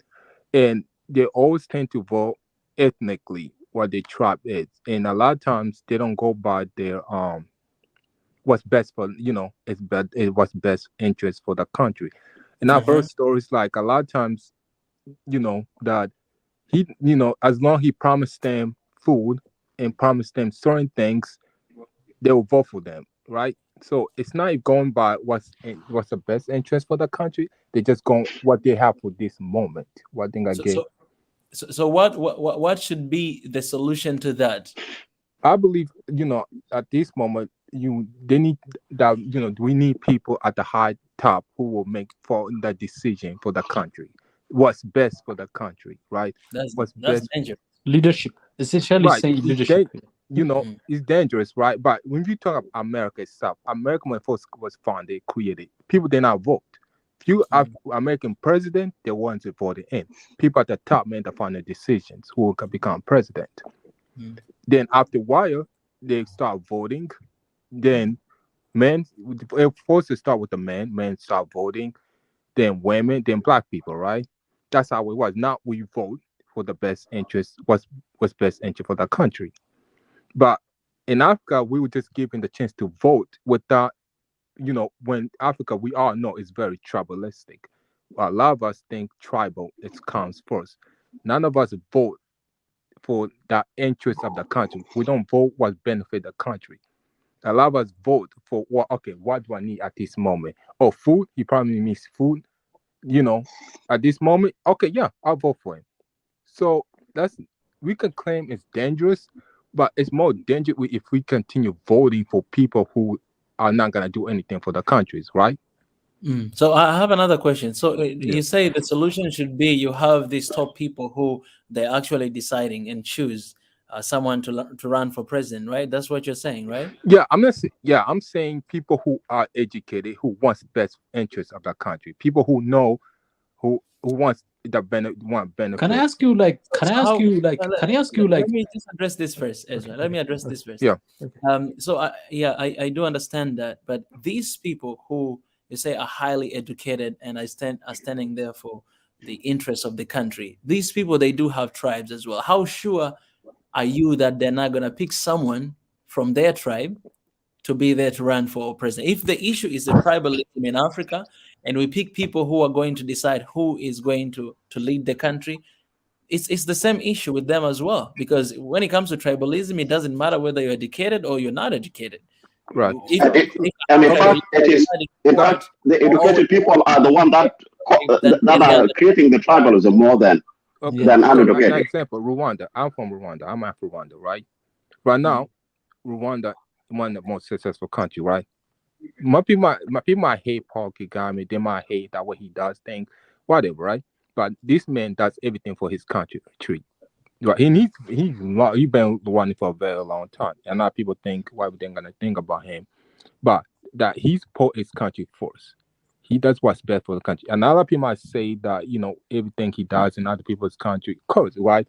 I'm not gonna talk about that, whatever, but I'm saying like him, right? He put his country first. He that why his country need, that's what he does. It might go against a lot of the people's views, but his country comes first. It comes first. Rwanda benefits because of it. Right. That's the thing, right? It's a great example, Rwanda, by the way. Like, do you know that Rwanda you still didn't answer my question. Okay. So yes, we're not sure this type of people how they're gonna do things, right? But what I'm saying, we're not sure, right? We're not sure they're gonna be tribalistic.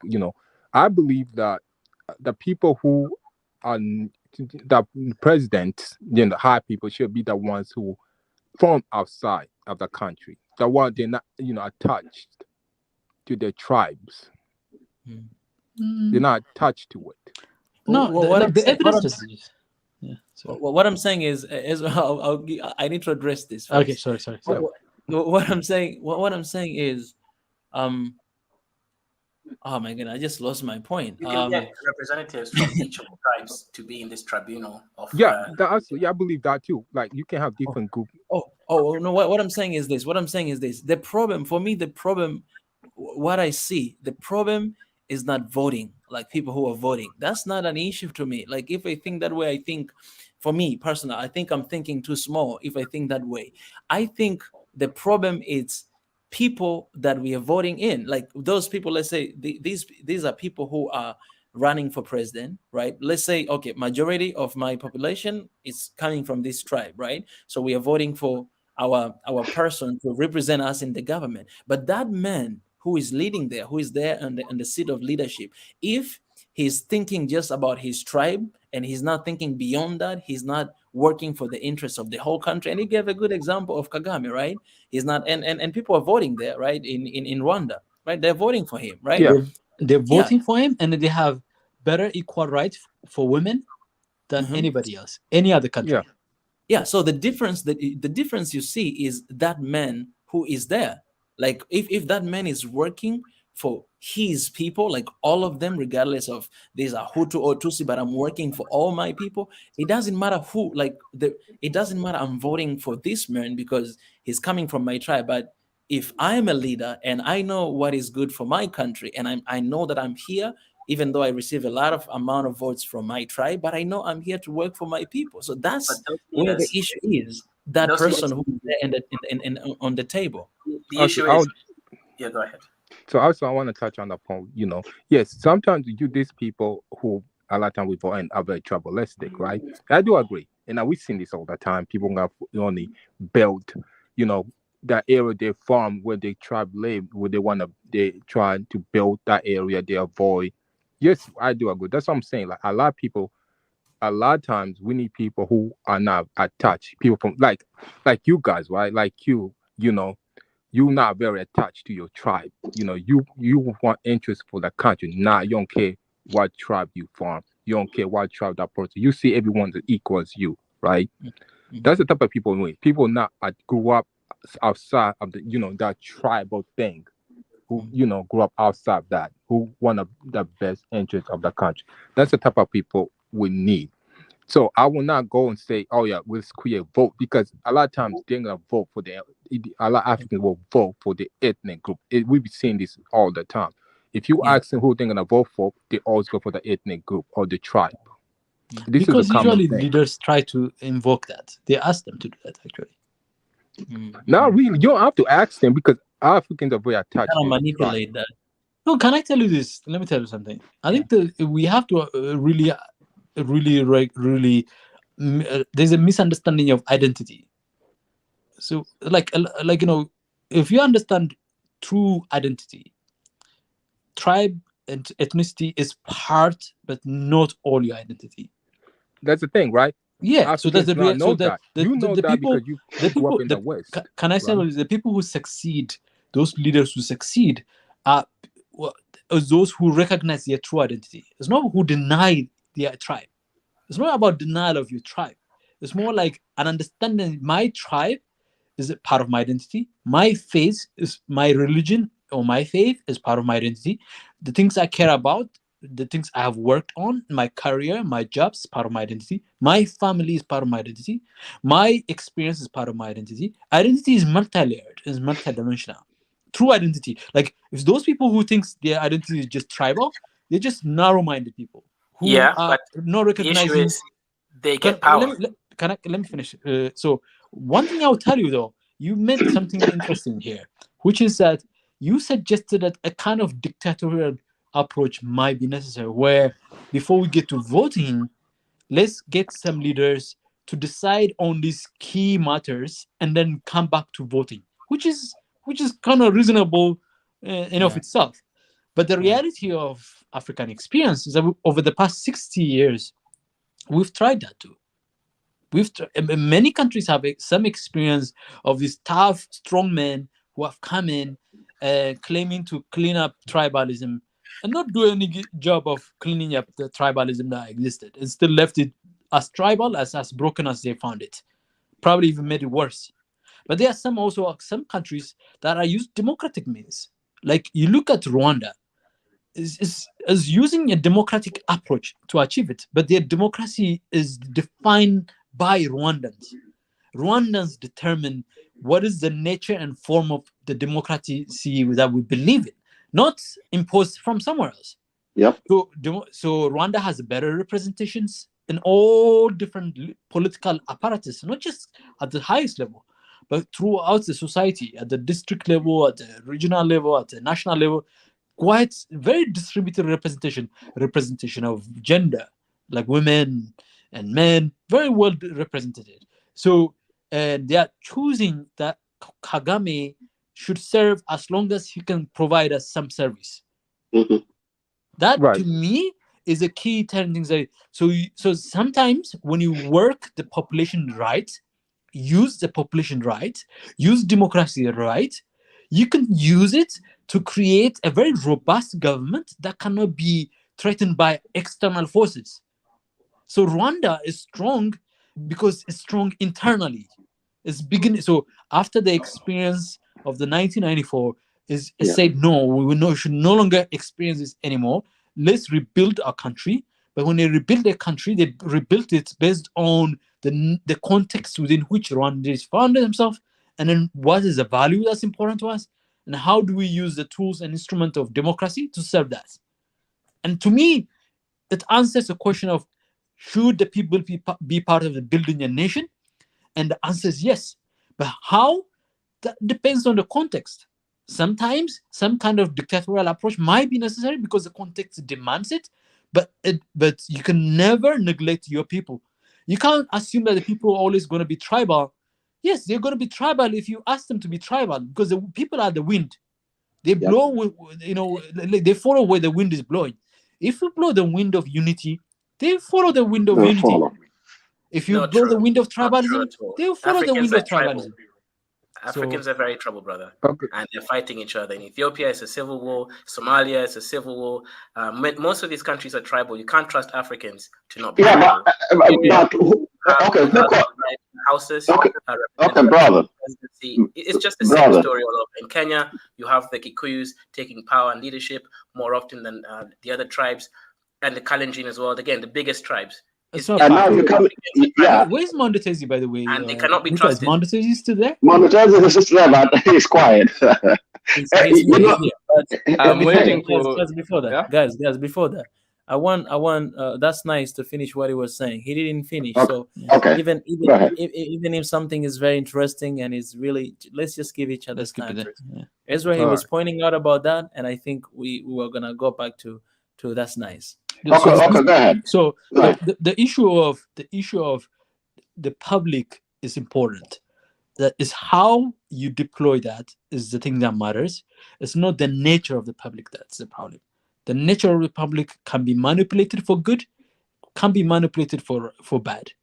And so when we think in group, we think in lowest common denominators.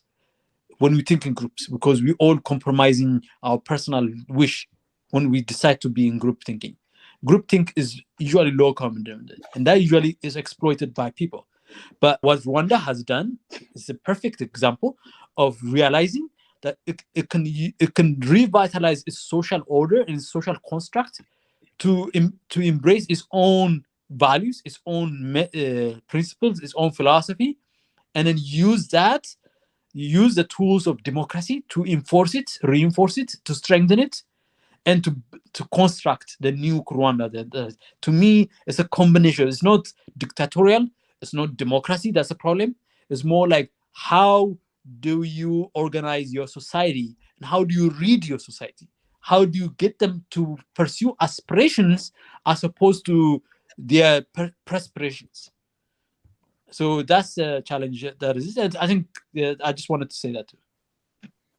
That's nice. I Yeah, appreciate. when it comes to Rwanda, right? Yes, I'm Rwandan, right? I'm Rwandese, right? That genocide changed everything for Rwanda. If Rwanda didn't go through a genocide, none of Rwanda would be Rwanda today. But that genocide did change a lot. What happened, how Rwanda got be shaped. That genocide really did do a lot. Made Rwanda see themselves in a way that other Africa don't see themselves, right? Mhm. But when you come to other, there's only 3 tribes in Rwanda, right? But when it comes to other African countries, right, there's about 50 tribes. There's 200 tribes. There's a lot of tribes. Ethiopia think it got 200 tribes in Ethiopia, right? And these people live in the rural areas. So you're not gonna say that all these Africans gonna see themselves as the same people for hundreds of years, thousands of years. We went go back. African never once saw themselves as the same people. They saw themselves by their ethnic group or kingdom. That's not true. That's not true. But it's true. We know No, how. let me give you an Africans are. example. Let me give Hold you an on. example. He can give you example of Ethiopia. Yeah, Just I on can give you an example of Ethiopia. Okay. Look, Go ahead. let me give you an example. You know the war that just happened in Ethiopia. Right. You know they were like I would say almost every tribe was on this inside the army that was fighting it, from Gambella to Somalia, from Borana to Tigray, even Tigray. inside the army that they're all wearing uniform, and they all have different accents. Some people speak Amharic, some don't. They have different colors, different structure, different sensibilities, because they all have, because in Ethiopia tribalism has been protected too. Like your tribe has been protected. The Mursis, they're a tiny group, but they are protected. Their culture, their way of life, nobody told them, yeah, you have to wear clothes. They chose by themselves. So they're like the Oromos speak their language, they know their culture, they know their clans, they know where they come from, but they also have a sense of unity in Ethiopia. We intermarry. You know that the second largest group in Ethiopia, is the mixed people who call themselves mixed. You don't hear about it. The number one, the largest tribe, about 35, close to 40%, I think 35% are Oromos. The next one is the mixed ones, 29, 30%. And then those mix of, and then when I say 29%, I'm not even telling you the generation. Let me give you my mother, and I can give you her, because the name will tell you. She is Wollo, from Wollo, which is north central part of Ethiopia, like north central. But her grandfather was a Borona guy from south. Her grandfather. So she's like 82 right now. So you can imagine her grandfather.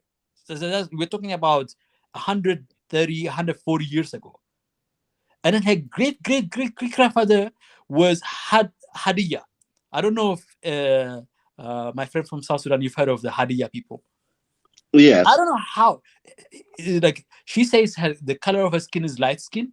She got it from the Hadiya side, who was a trader who, like 300-400 years ago, was known to be trading across Ethiopia and settled in Wollo area of today.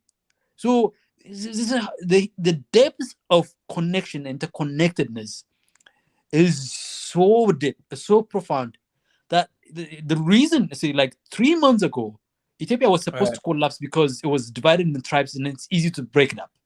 That was the calculations those attacking Ethiopia came thinking. They thought it was going to succeed. Middle of November, everybody thought that was going to succeed. And then look how it didn't succeed. The reason it failed, do you think just because we have superpower military force to be able to reverse it? No. We galvanized, we tapped into that inherent and historic connection that we have with each other to say to each other, yes, we have differences, but we also share the same in common. And then it brought millions to the front. Millions of people rose up and say, you know what? We don't accept this. We don't accept this kind of breaking up of our country, our nation. Yes, not everybody agrees, but the majority of Ethiopians agree with that. And so that is a sign of the issue. I mean, the tribalism. Let me give you an example of 1835. There was an article written. Ezra, can you make it short? Because I want him to get across the 1835. point, yeah. There was an academician, I think a white academician, who says who explored Africa. Said Africa is too united. It's too united, and it's very diverse, and it's very deep and rich culture, and science, educations, and religion. And for us to dominate, they're too proud. They're too much more advanced than the Europeans' mind. So the way to get into it, this is to break Africa up into small fiefdoms that are fighting each other. So the thing that you talk about, the tribalism you talk about, is a recent phenomena. No more than 200 years. 200 years. The Africa before that, so it's like what they've done over the past 200 years is so acute that you don't even see the history before 200 years. They make it so invisible for you. They clouded our mind into thinking that, oh, we Africans are tribalists. No, we became tribalists through our interaction with the world, with the West. Yeah. with the West. And then the Yeah. West organized and synthesized plans to do that. They carried out that, and after that, they came in 1884, 85 to say, you know what, we've done the project of dividing. Now it's time to step in and actually colonize it. That's how it worked. And don't ignore that historical part. That historical part is a key element in the way we address the issue. So if we were the reason we look at Ethiopia is because Ethiopia was not colonized. It kept that historical Africa context. What the rest of Africa lost in the 200 years, Ethiopia has at least semblance of it, some of it. Over the past 25, 30 years, they tried to get Ethiopia into the similar path of the rest of Africa, but it didn't succeed. It falls apart and then collapsed now. This is the final phase of it. So I just want you to see that. Yeah, no problem. Yeah, I definitely want That's to read. nice. Yeah, And That's nice. can I add this one? Try to make your point and to finish everything that you're Okay. saying. All right, no and then problem. we can move on. Yeah. Yeah, no problem. Yeah, Someone else. I just want to say, yeah, just put me the link of the book because I never read that before, so I would love to read it. Because I never heard of that story before. But yeah, my thing is this: like we talking about right now, right? Yeah, right now we're very tribalistic people. We think about ourselves more than we think about other people, right? And I'm happy that because then I know that about Ethiopia. Whenever I hear about Ethiopia, those talk to Ethiopian there, but they'll always find themselves different by their ethnic groups. Mm-hmm. But I did not know that part of Ethiopian history, But yeah, definitely, I'm happy to hear about that, But right now, I feel like Africans are very divided. We tend to only vote for our tribe, or with the president we vote for, they're very tribalistic. Like my thing is this, right? We should, the people people like us, the young generation growing up, don't want to do something for Africa. They want to build Africa. We should be the one who want to go in Africa, become leaders of Africa, and see, because we know how, we know we're not attached to tribes. We're not attached to oh, you're not my people because you look like this. You're not my people because your heritage is this. We are not. We just want the benefit of the country. We want everybody to benefit. That's what I'm saying. Yes. So the idea of voting, one, I feel like African at this moment they should not be voting. I just feel like there should be people like us who go, and then the new generation, because I believe the new generation, the young people, very young, are grown. It should be because we have people who very old. They still attached to mentality of old ways. Mentality of tribalistic. The new generation should be the one teaching them, don't be tribalistic. You can keep your identity.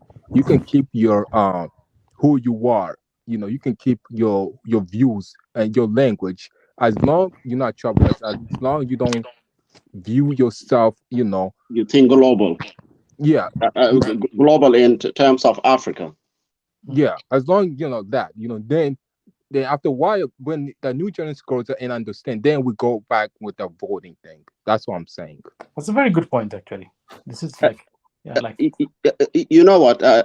When we talk about the tribes, Africa is the oldest, and even science proves that we are the first human being originated in Africa, and and all this, if hundreds of thousands of years, that we have been living as tribes, and there were no these problems. We didn't even have borders until some that left us hundreds of thousands of years ago came back and came and create the situation that we are in now. And when they came, of course, what they did was, in order for them to get what they wanted, which are the resources, being it the resources that are within Africa or the manpower that they needed to go and build Europe and America, then what is the best way for them to achieve their goal? was to divide us to based on our tribe and this ethnic diversity that was created in Africa as a result of the hundreds of thousands of years that we have lived within that continent. Africa is the only continent that has more diversity than anywhere else on earth. It's because we are the oldest people. And our diversity is minimal. Still, we have a lot in common, even with all these tribes and ethnically differential that we might have. Still, we have a lot in common. And so those tribes, whether they are in Ethiopia, Kenya, Sudan, where South Africa, we still and West Africa, we still have we didn't have all this, but when West came and they left, then the so-called educated within us try to use the same politics of the colonial by trying to go and use those that are less educated to steer them and use them against each other, so that they will serve the interests of the poorly educated ones that would use the policy of divide and rule. Yeah. Appreciate that, Chill, Jack, and that's nice. The point that you raise today, and to be very honest with you, it's not gonna happen here in Africa. Like, people, they're not gonna stop voting, and even though it's really, really good point, they're gonna always continue to vote, and I think we have to, figure out the way how we can make it work for us, for ourselves. Like, some of the points that we raise, just when you're raising that point about voting, it's kind of hard, and especially to like, I'm really thinking this in, like, I really want to think about this critically, and it's it's normal to see people, it's normal in our community, like, people are trusting people from their own tribes, people, because they think they know, like, oh, as long as you're coming from this tribe, oh, I know we have the same culture, we have this. So people there, we always tend, and let me not use people, let me say we as African, because I'm African as well. We tend to trust those people who are coming where we're coming from, right? That's why we say family means a lot. It comes after, like, before anything else, because we're coming from the same roots, right? So you can go there, a little bit further. You look at the tribes. Oh, we're coming from the same tribe, right? We tend to trust them more than we trust others. And we go further to the countries. Oh, we're coming from the same country. Okay, our country. Oh, I trust my country. And then we go further to the continent as well. Say, oh, Africa.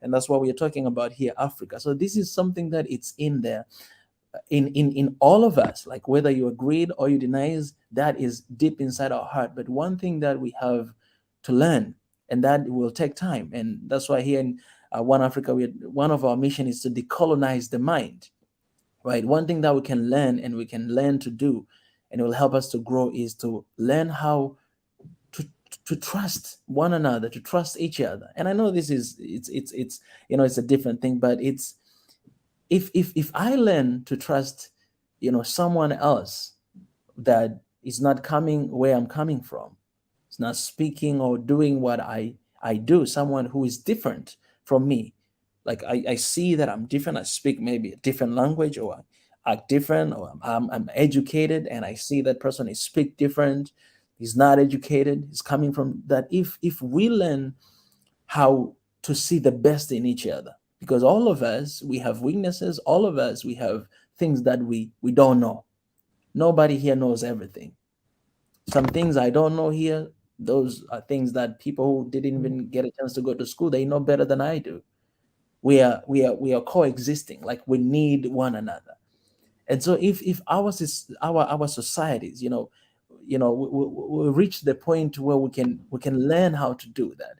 We can learn how to embrace these differences that we have, and we may not allow all these noises coming from outside and telling us that, oh, your tribe is better because they have this and this than that tribe, and then we receive all those kind of things, and we go ahead, we make decisions that they cost our countries and our continent. I think if we learn how to embrace that and to realize that, oh, yes, we're different, but we are actually one people. Yes, I can have a president from your tribe and still can be my president, because I know that he's going to stand for the interests of all people.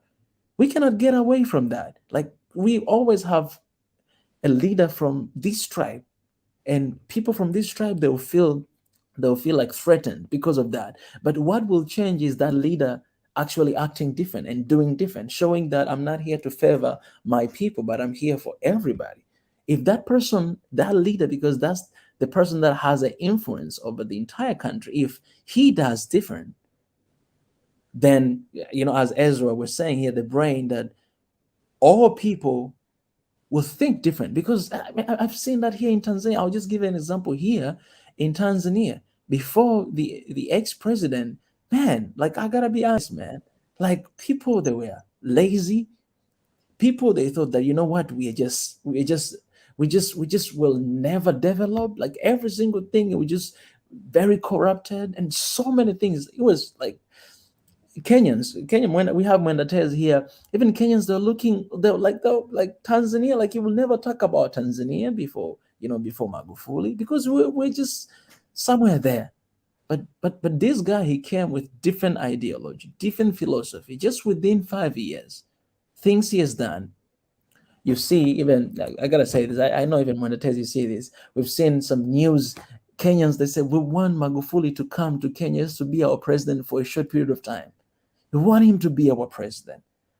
And some other nation, that they were actually scared that, man, we can see Tanzania making progress. We can see there's a huge changes happening in Tanzania just within 5 years.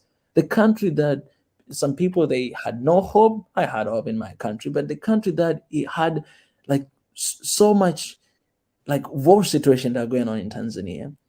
But just within 5 years, things change.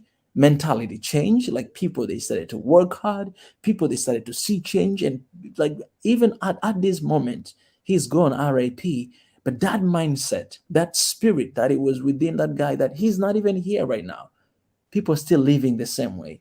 That's to add to the point that Ezra mentioned, that people, they tend to follow where's the wind coming, right? And mind you that here in Tanzania, have 121 different tribes. And this guy is coming from this one tribe that it has this, just this, like, low population or whatever. But just 5 years, the mindset, how people, they work, the government, corruption, a lot of things change, and they're going in the right direction just within 5 years. That it shows how much that leader has a power to actually transform the mindset, transform how people think, how people view their leaders, and actually to change direction of the country, to go towards the right direction. Because if we talk about, like, stopping vote, is something, me personally, I see that it's something that is not gonna happen. Like, they're not gonna stop, like, okay, we have to stop voting because a lot of people are voting. So I think we have to think about other ways that they can be, more effective at this moment, because we still have election going on. There's election coming in Kenya, and there's always tension between different tribes. How can we get away from that, right? The things that they can actually work right now and help us to be in a better position, not struggle with this stuff. I mean, the Magufuli example is such an incredible example, right? Like, I mean, you say everybody has changed. You probably will say you don't even know it. You probably have changed. You, Mika, yourself. You don't, because sometimes the change the way other people change you, but especially when it's positive, it's much more settled, and because it's just it's a 1 or 2 degree change in the way you orient yourself. In one moment you're oriented in self-defeat and self kind of like a pity. The next moment, just a slight change, and you're thinking, oh, you know what? I could use my lack of confidence to build confidence. and then believe in that even I don't have anything, but I can create something.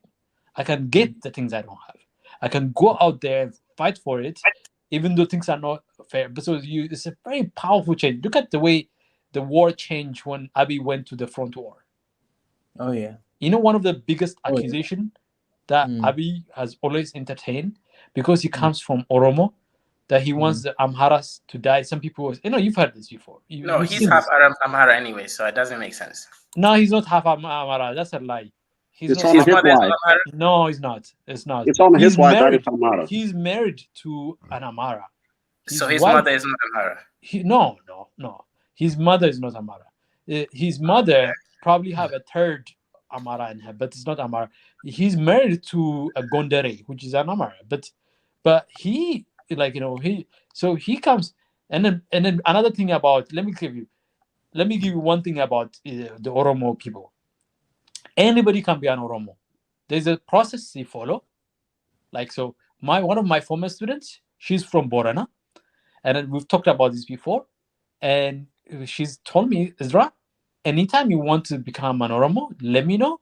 We'll go through. There's a ritual you go through, and you become an Oromo. You don't have to speak Oromia only to be an Oromo. They have that rule. They have rules in the tribes of Oromo on how somebody can become part of the tribe.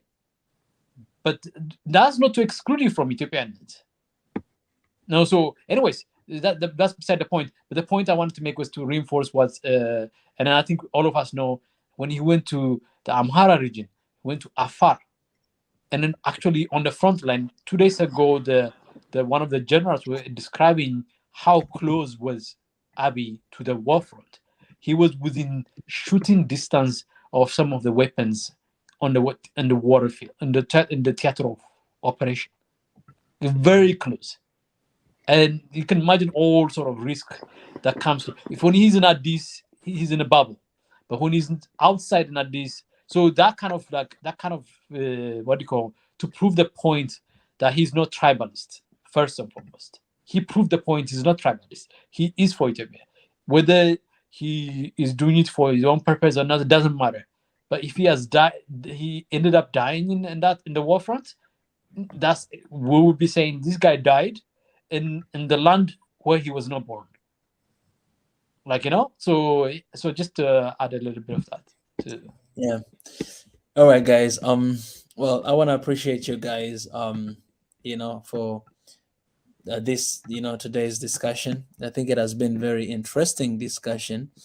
Mwenda Tezi, you've been quiet for a long time. Mwenda Tezi is from Kenya as well. Is your fellow countryman, Dr. Polymath. Yeah, I know him very well. Yeah. Mwenda Tezi, maybe I should give you a moment to say something before I go ahead and close, because you're the only one that haven't spoken for a long time. Yeah, my brother, I have to say that I'm extremely disappointed. And, I'm extremely disappointed in us, and especially my brother here from Nairobi, that he's come here with one intention, and that was to disrupt. And if I am to be honest, that is what I feel is that he has succeeded. Because if you look at the topic down there and what we have discussed, I think he has come and he has fulfilled his agenda. That is what I honestly believe. And I feel like that us as people here in One Africa, we have failed a test today, honestly, because his arguments were very juvenile. Those are things you can even see in a hip hop video. Oh, I am superior, you're inferior. I mean, what type of argument is that? And when you wrestle with when you see somebody who is in the mud and he's goading you to come and wrestle with him, what he wants is to get you dirty. So I was in the belief that we should have really just ignored him, and, moved on to this topic, because I felt that this topic was also much more educative than what, I don't know, well, because if you talk about the tribe, and we talked about it in the democracy. I don't know if guys were here with the biggest E and His Excellency Ezra. We talked about this extensive about democracy in Africa. Yep. So I don't know. This thing about, oh, I'm successful, and I don't know, these are juvenile thoughts. It's just, I feel like we have failed a test today. That is honest. That's why I've been quiet. Yes. I just saw that we have broken down and proven that we are not organized to just stick to the topic, and we have allowed ourselves to be disrupted by a troll. To the point that we're even complimenting him that he is a smart man. He's a smart man coming with juvenile arguments.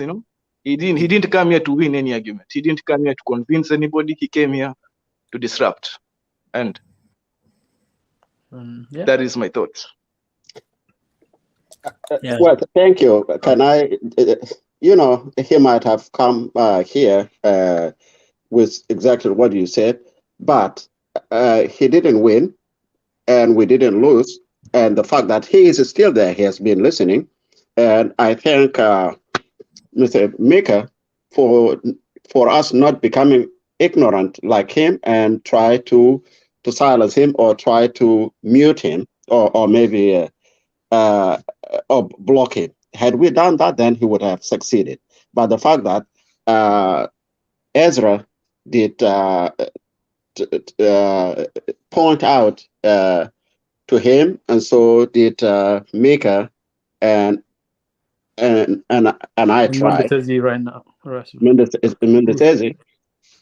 He just pointed out. I said 15 that years. I said 15-year-old kids, juvenile. Essentially, that's the name. That's the right term. Juvenile. Yeah. And juvenile so is the best way to put it. And juveniles can be very cognizantly powerful.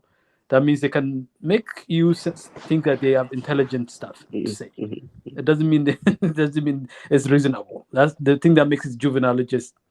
Okay. Sorry. Sorry for the interruption. No, it's okay, and that's why you should not feel that we have wasted our time for no reason. Maybe that was the thought that he has. Maybe when he leaves, he may not leave with the same mentality that he came with, and I'm sure that he has been thinking it all over again. And he knows what he has been told to him. He is also writing, and I wrote him back in the comment section about what he thought we as Africans did have, because we said it in the air and also in the comment section that we didn't have borders, and even when those of Herodotus and the rest that came to Africa first to gain that knowledge that he said we didn't have, because Europeans didn't have the knowledge that we did have in Africa. And that's one of the reasons that the people that gave Europe, those who were in caves, the knowledge they had, they got that from Greek. And where did the Greek got that knowledge from? They got it from Africa. 2/3 of the that's actually that's another argument we can start. So okay. Can I just say before you go too far, can I just say that I think I concur with Mondetezi on this one, but at the same time I agree with you that it's not a win for anybody.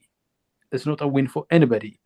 It is a lost opportunity for us to really cover something that's very important, which is the monetary component, the monetary currency issue that are pertinent to Africa, that are meaningful to Africa. And most African people will make it if we have the right kind of monetary financial environment, financial instruments that gives us mobility of action for our government, that if we can generate ideas, new ideas maybe, and even if we don't generate new ideas, tackle the existing problems and look at them as depth. That's what we were beginning to do. And I guarantee you, I'll be 20% correct. I won't say conclusively. He's just an intelligence officer, somewhere organized, trained for how to do psych operations, and then that's what they do. Is just disrupt, disrupt, disrupt. The goal is to disrupt, and disruption is what it is. You disrupt the process of the conversation. But what he doesn't know that we have tomorrow, and then the day after tomorrow, and the day after tomorrow, and we have eternity to cover this topic that we didn't get to cover today. To really address issues that that really have meanings. And one thing is right in being frustrated, because those are meaningful stuff that we were beginning to have a conversation there. I don't know if you remember at the beginning of it. Yes, but tribal issues are important, but we've covered them. We've discussed them at length as well. And we've really, actually, in some respect, we've educated Africa in ways that no other Africans have done it, through our Minister of Education's work on some of the historical element of it. Nathaniel, Minister of Education, whom I miss so much to hear in this platform as well. So yes, Mondotezi, don't lose hope. But this intelligence officer, chances are 20% chance that he's going to be an intelligence officer. He's trained on how to manage now. He's not trained how to manage yesterday, to understand yesterday, and how to create tomorrow. He's just trained to manage now, and he managed to manage his now. And then if his goal was to disrupt, he managed to get that succeed today. But fool me once, shame on me. Shame on you. Fool me twice, shame on me. So we know you now. We get you. You, like, even if you're not an intelligence officer, I don't care. What you're here to do is to disrupt any progress Africa wants to make. But this is not how you're going to stop it. Whoever you are, whoever you are representing, if you want to stop Africa from progressing, collaborate with Africa. Work with Africa. That's the only way you stop Africa. And then stopping Africa means that, meaning that, we will end where Africa has found its rightful place. That's where Africa will stop doing anything. When we find our rightful place in this planet, on this earth. Thank you, Monetezi, for this important point. And then, I'm sorry if I contribute to the disruption too. I want to take that ownership as well. No. As I say, I'll just have one question before I close this. One question for Dr. Polly Math, and then I'll address to what Monetezi shared. Dr. Polymath, I just have one question for you before I let you go. Is there anything you learned today? Yeah, I learned so many things, actually. I learned that. Well, it's mostly listening to your wisdom. I'll say that's the most important thing. I didn't learn any facts, but I learned maybe I need to change my strategy in order to become where I need to be. Magufuli didn't become where he did by following what he thought he knew. I'm sure he changed as he met the right people in his time. So if I'm in the same path as Magufuli, then I do need to make some adjustments in the way that I express my ideas to people. For sure, I think that is something that's really important. I don't believe that what's that word? I don't believe that the conversation went the wrong way. I believe that the spirit of the conversation went where it was going to go, and it has actually helped a lot of people, including myself, to kind of reevaluate a few things about how I think. So I think that's a good thing. So I go ahead. All right, that was my yes. Yeah, that's it. I think I learned what I needed to learn, and maybe this is what I needed. I needed to reevaluate some of the way my thought processes are, especially about people who may not have as much advantages in life, especially them. Because if I'm going to be a president, I'm going to have to think about those people because they're part of the community. But the question I really wanted to see if the panel could have answered was... no. There's no any more questions. Okay. There's no more any more question. I ask you that because I understand what Mwenda Tezi said, and I do see the point, because Mwenda Tezi, he represents a lot of people who have been listening to us today, and some of them, they might have even, left during the conversation. I've seen some comments in the conversation, because of what was going on. But I had to ask you that question before addressing this, because if you didn't learn anything from today, then I would say that then we wasted our time and you succeeded. But if you did learn what you said you learned, then I don't see us wasting time. I think we didn't waste time, because one thing that I've always mentioned, and I always said here in One Africa Forum, I've mentioned that even if I have, or we do have one person watching there, we're gonna still do this live stream every day, because maybe that day is just for that one person. And today, this conversation, maybe it was for you, for this conversation that we had. Yes, it wasn't pretty. Yeah, yes, there's a lot of emotions have been involved today, but it's real people. We are not robots. People, they feel, and when they feel hurt, they express, and and that's what happened, and that's what makes us human. And I gotta know that some people, they might think the way that some of us here are thinking. All of us, I believe, we represent this group of people who think the way that we think. So, and that's why I couldn't kick you out or block you, because how many people are you gonna block if that's the case? And having conversation that we had today, it was important to have this conversation because of what you have learned today. And if you did learn, then we succeeded. Then it's something beautiful that has happened, here today. And what I would tell you, Dr. Polymathy, continue to join us. Not necessary here on the panel, but continue to listen, continue to, whenever you have, ideas, you can always feel free to share there. We have in the comment section, we have a lot of people here. As you can see, there's a lot of people, answering, texting, one another, sharing their opinions and everything. And it's the moment you stop learning, you stop growing.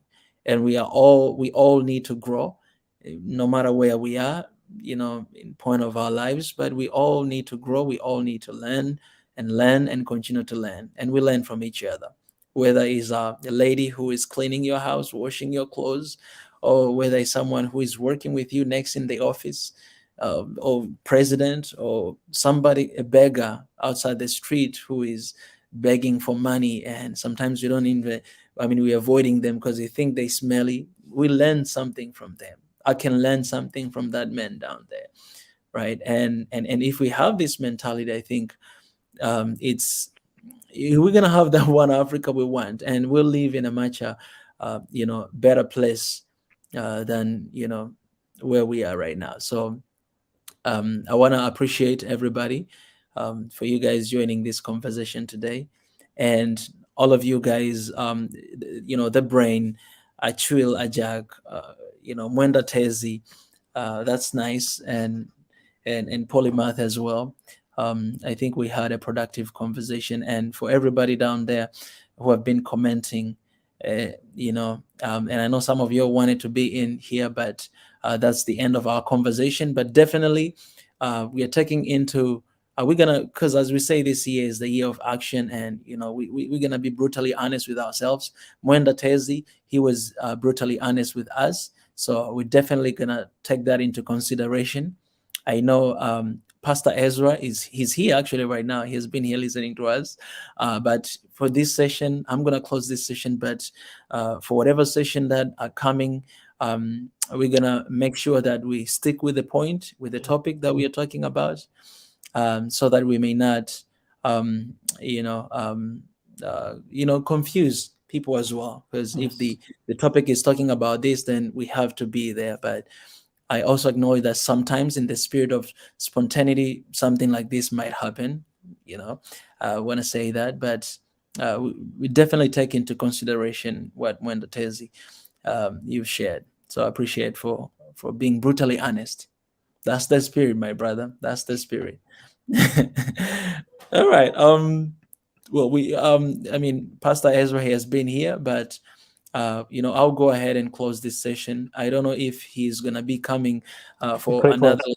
stream after this, after some time. But if you are coming for that, Pastor Ezra, you can let us know, or anytime you guys you will see the live stream here. But for now, I think this will be it for today. It would be nice. It would be nice if you. It'd be nice if Mondatezi get a chance to really dive into the things that he started, which I really liked actually. So Mhm. it would be Yeah, nice if Ezra has the time to do it, and then yeah, I will join some of the times, even if I don't join all of the times. yeah. And yeah, and you get Mwenda Tezi, the brain, Ezra. You guys, Achu also, I'm sure will probably be yeah, happy to be there. I believe you all have seen the announcement that I made in the group as well. I cannot wait to hear from you because I think in this 100 years, 100 days of actions, we are planning to Also, have a 100 24 days. hours live stream, and I'm really waiting from you guys because I need all of you. I need Mwenda Tezi, I need the brain, that 24 hours. Not only me and Pastor Ezra here we're gonna do, but you guys will have your own session as well. So please go through that message and let me know. I really Okay. want to know that, so that we may plan ahead on that day. Okay. Pastor Ezra, are you gonna be coming here for another session? Because I'm going to finish this right now, but I know you have been having a long day. Yeah. If not, it's all right. Thank you very much, His Excellency. And a good morning, good afternoon, and good evening, those who are in Africa. Um, yeah, we can have another session. Yeah, I just had a Zoom meeting about like 30 minutes ago. So I really didn't really listen to much of the topic, but the guys can fill me in if they want us to have another session now. Not on that. This session after this one. So No, obviously we're yeah. gonna close this one. And On monetary policy, on monetary, like on one currency problem. I think that's what you started, right? That's if I am right. Yes, that was. Yeah. Mhm. Exactly. I think His Excellence, you can continue with that topic, the one we were talking about, the common currents. And I shared the Twitter of His Excellence Paul Kagame. I think I'll show you as well, just in case. But that's Yes. what we're talking about. And if you're gonna continue with another session, let's stick with that. Let's not be distracted. And a lot of things have happened in this session right now, but I hope we're not gonna carry this and then continue there No. because it's gonna be No. yeah, yeah. So No. we can just pause this bit and yeah. Now in that space, you're not going to allow it. When the Right? Tezi can be a timekeeper. If anything like that happens, you have to Or speak. gatekeeper. Guys, no, no. and I think we were warned about like is it two days ago when Madara was here. He mentioned something about destructive behavior of some people on the live streams. Dara is my And friend. was it Friday? There was, if you remember, I don't know, Mendatez, if you still remember Madara when he was here, was it like 2 days ago? Yeah. He's one of my followers, Madara. Oh, okay. Yeah, so, but if because I don't know what really happened, that's why I will really not delve too much into it. But I think let's build together We in the spirit of teaching one another, and not. We know that everyone is passionate, but let's keep it to the topic sometimes. And I know some people want to talk about other things while we talk about other things, and also let's just stick to the conversation, and you will have a time. Maybe you can just suggest and say, guys, please in the future, if you can also talk about this. That's also a very good way to suggest, instead of maybe somebody on the comment section, they just keep on throwing or talking about things that are irrelevant. So let's try doing that, and let's all build together. I think we have a lot of young people who are passionate and who have so many things that they want to um, uh, really cough out and really speak to the people, but everything has time. So yeah, everything has time. So there'll be time for that. So suggest, that's the best way. Yeah, and I can say this, Ezra, don't hesitate if something is going on the wrong direction. Don't hesitate to kick someone out because you have that authority. So don't hesitate to do that so that we may we may be faithful with what we are doing, and and keep that momentum going on. I know, I mean, you might be, some people might don't like that, but we need to keep that as well, at some point. So yeah, that's all I can say. You can bless us, Pastor Ezra, because Oh no, I want to hear from Mondetezi. Is he gonna come in the next round? he's always there. He has to come. He has to open the show. When it says you can't run away from me, eh? Yo, Yeah, guys. yeah, yeah, we did that. Yeah. Yeah. And I promise, guys, we're not going for 9 hours or something tonight. I'll be watching you. We'll see about that. You put your- There are When it says there are we people. just gonna leave Ezra alone there. No, there are people in here. We need to put time out on them. I have an idea. I'm not gonna mention their names, but I love you all. Yeah, That's all I can say. we love you too, bro. Love you, man. That's right. Yeah.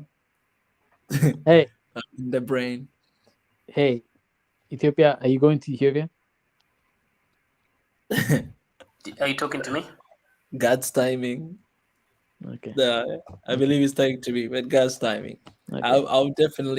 I'll be able to let you know in a couple of days. You got to cover. We have a major event to cover, so be ready. Yeah. Pray for me, brothers. Yeah, we are Pray for me. we need that breakthrough, man. I've always We wanted need. that breakthrough for you. That breakthrough is necessary for one Africa. You know, Mhm. you need that opportunities. Opportunities are you got to ride them. Those advantages that you have to ride. Mhm. That's how you operationalize vision. When they present, you got to take them and write them and then establish something. Anyways, prayers. Okay. We can pray, family.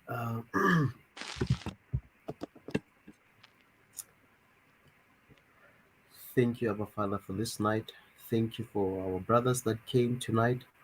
Thank you, Father God, that in everything that happened, Father, you still managed to keep us together. You still gave us strength, and you still gave us the spirit of peace and reconciliation. We thank you, Father, as we're going in different places and doing different tasks. We pray that you bless each and everyone who was here and those who are at home. We pray, Father God, for your glory. We pray that you open doors and give us wisdom. In Jesus' mighty name. Amen. Amen. Amen. Oh yeah. Amen. Amen. So All right, guys. so there's another session coming up. So that's the say it now. Yeah. Yeah. Yeah. In Strict. like 10-15 minutes, we'll start. I'm gonna Yeah. be on the road to some place, and I'll join you once you've warmed it up a little bit. But make sure you'll be talking about monetary policy, financial stuff, economics, the economics, and like the depth.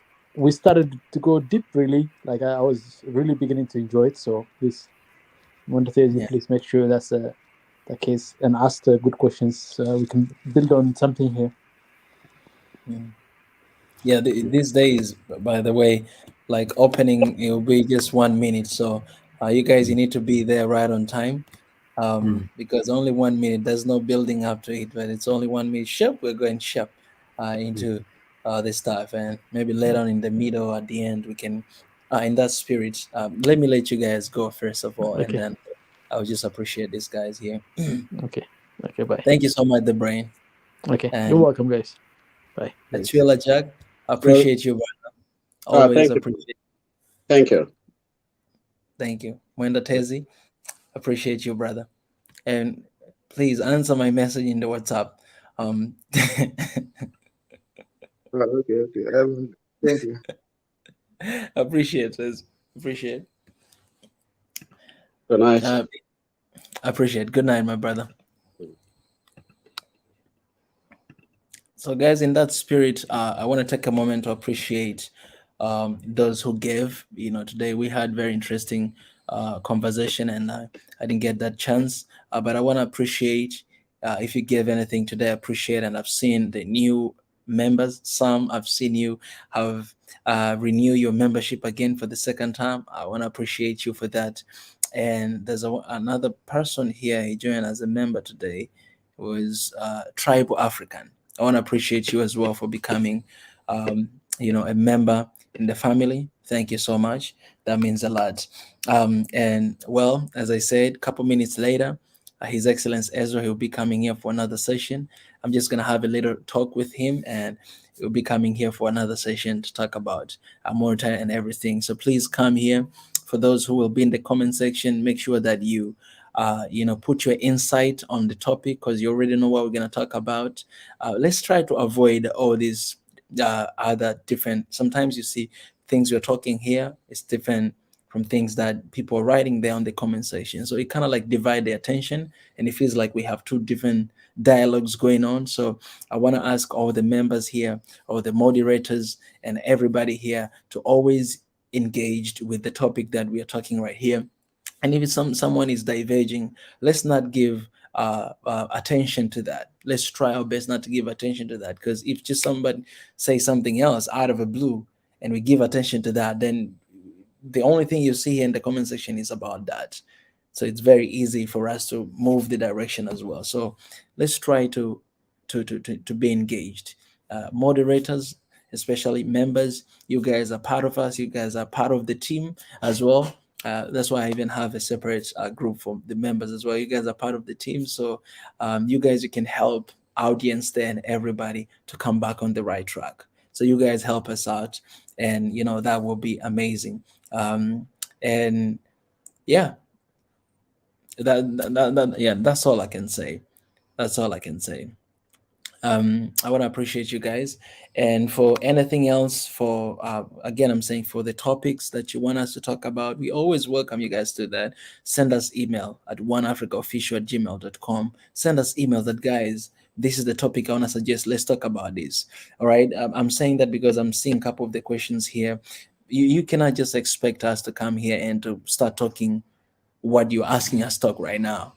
We are more organized than that. So what you can do is, you have a suggestion of the topic, there's something you think is missing, don't just pointing fingers. I hate people pointing fingers without showing the solution. Get out of here, man. We're a human being as well, and we do what we think is the best. And everything that we do here is the suggestion that comes from people. Some of them, they're coming from ourselves. So instead of pointing fingers, go and suggest something. Our email. Our email, I'll write here again. oneafricaofficial@gmail.com. If you don't know if you don't get what I'm saying, this is the email. You have a suggestion of the topic, send in that email. Something you want us to talk about, send in that email. We'll come talk about that topic. We have so many suggestions all the time. Don't just expect us to do whatever you're telling us to do here. You're not the master. You're not our master. Get out of here. Sometimes we need some tough love. Go and suggest there. This is the team. This is the organization. You need to be organized as well. Send your suggestion in that email. And in the near future, the things are going to change. The things are going to change. Because right now, everybody has a freedom to come anytime, to join here, the live stream, to speak anything. There's that freedom. But if we're not using that, well, there will be some restriction, and you might not like them, but we're just going to go in that direction so that things can move forward. You know what I'm saying? Because sometimes all this democracy thing and all this freedom, it's giving us headache. So we're not going to allow that. Just follow that.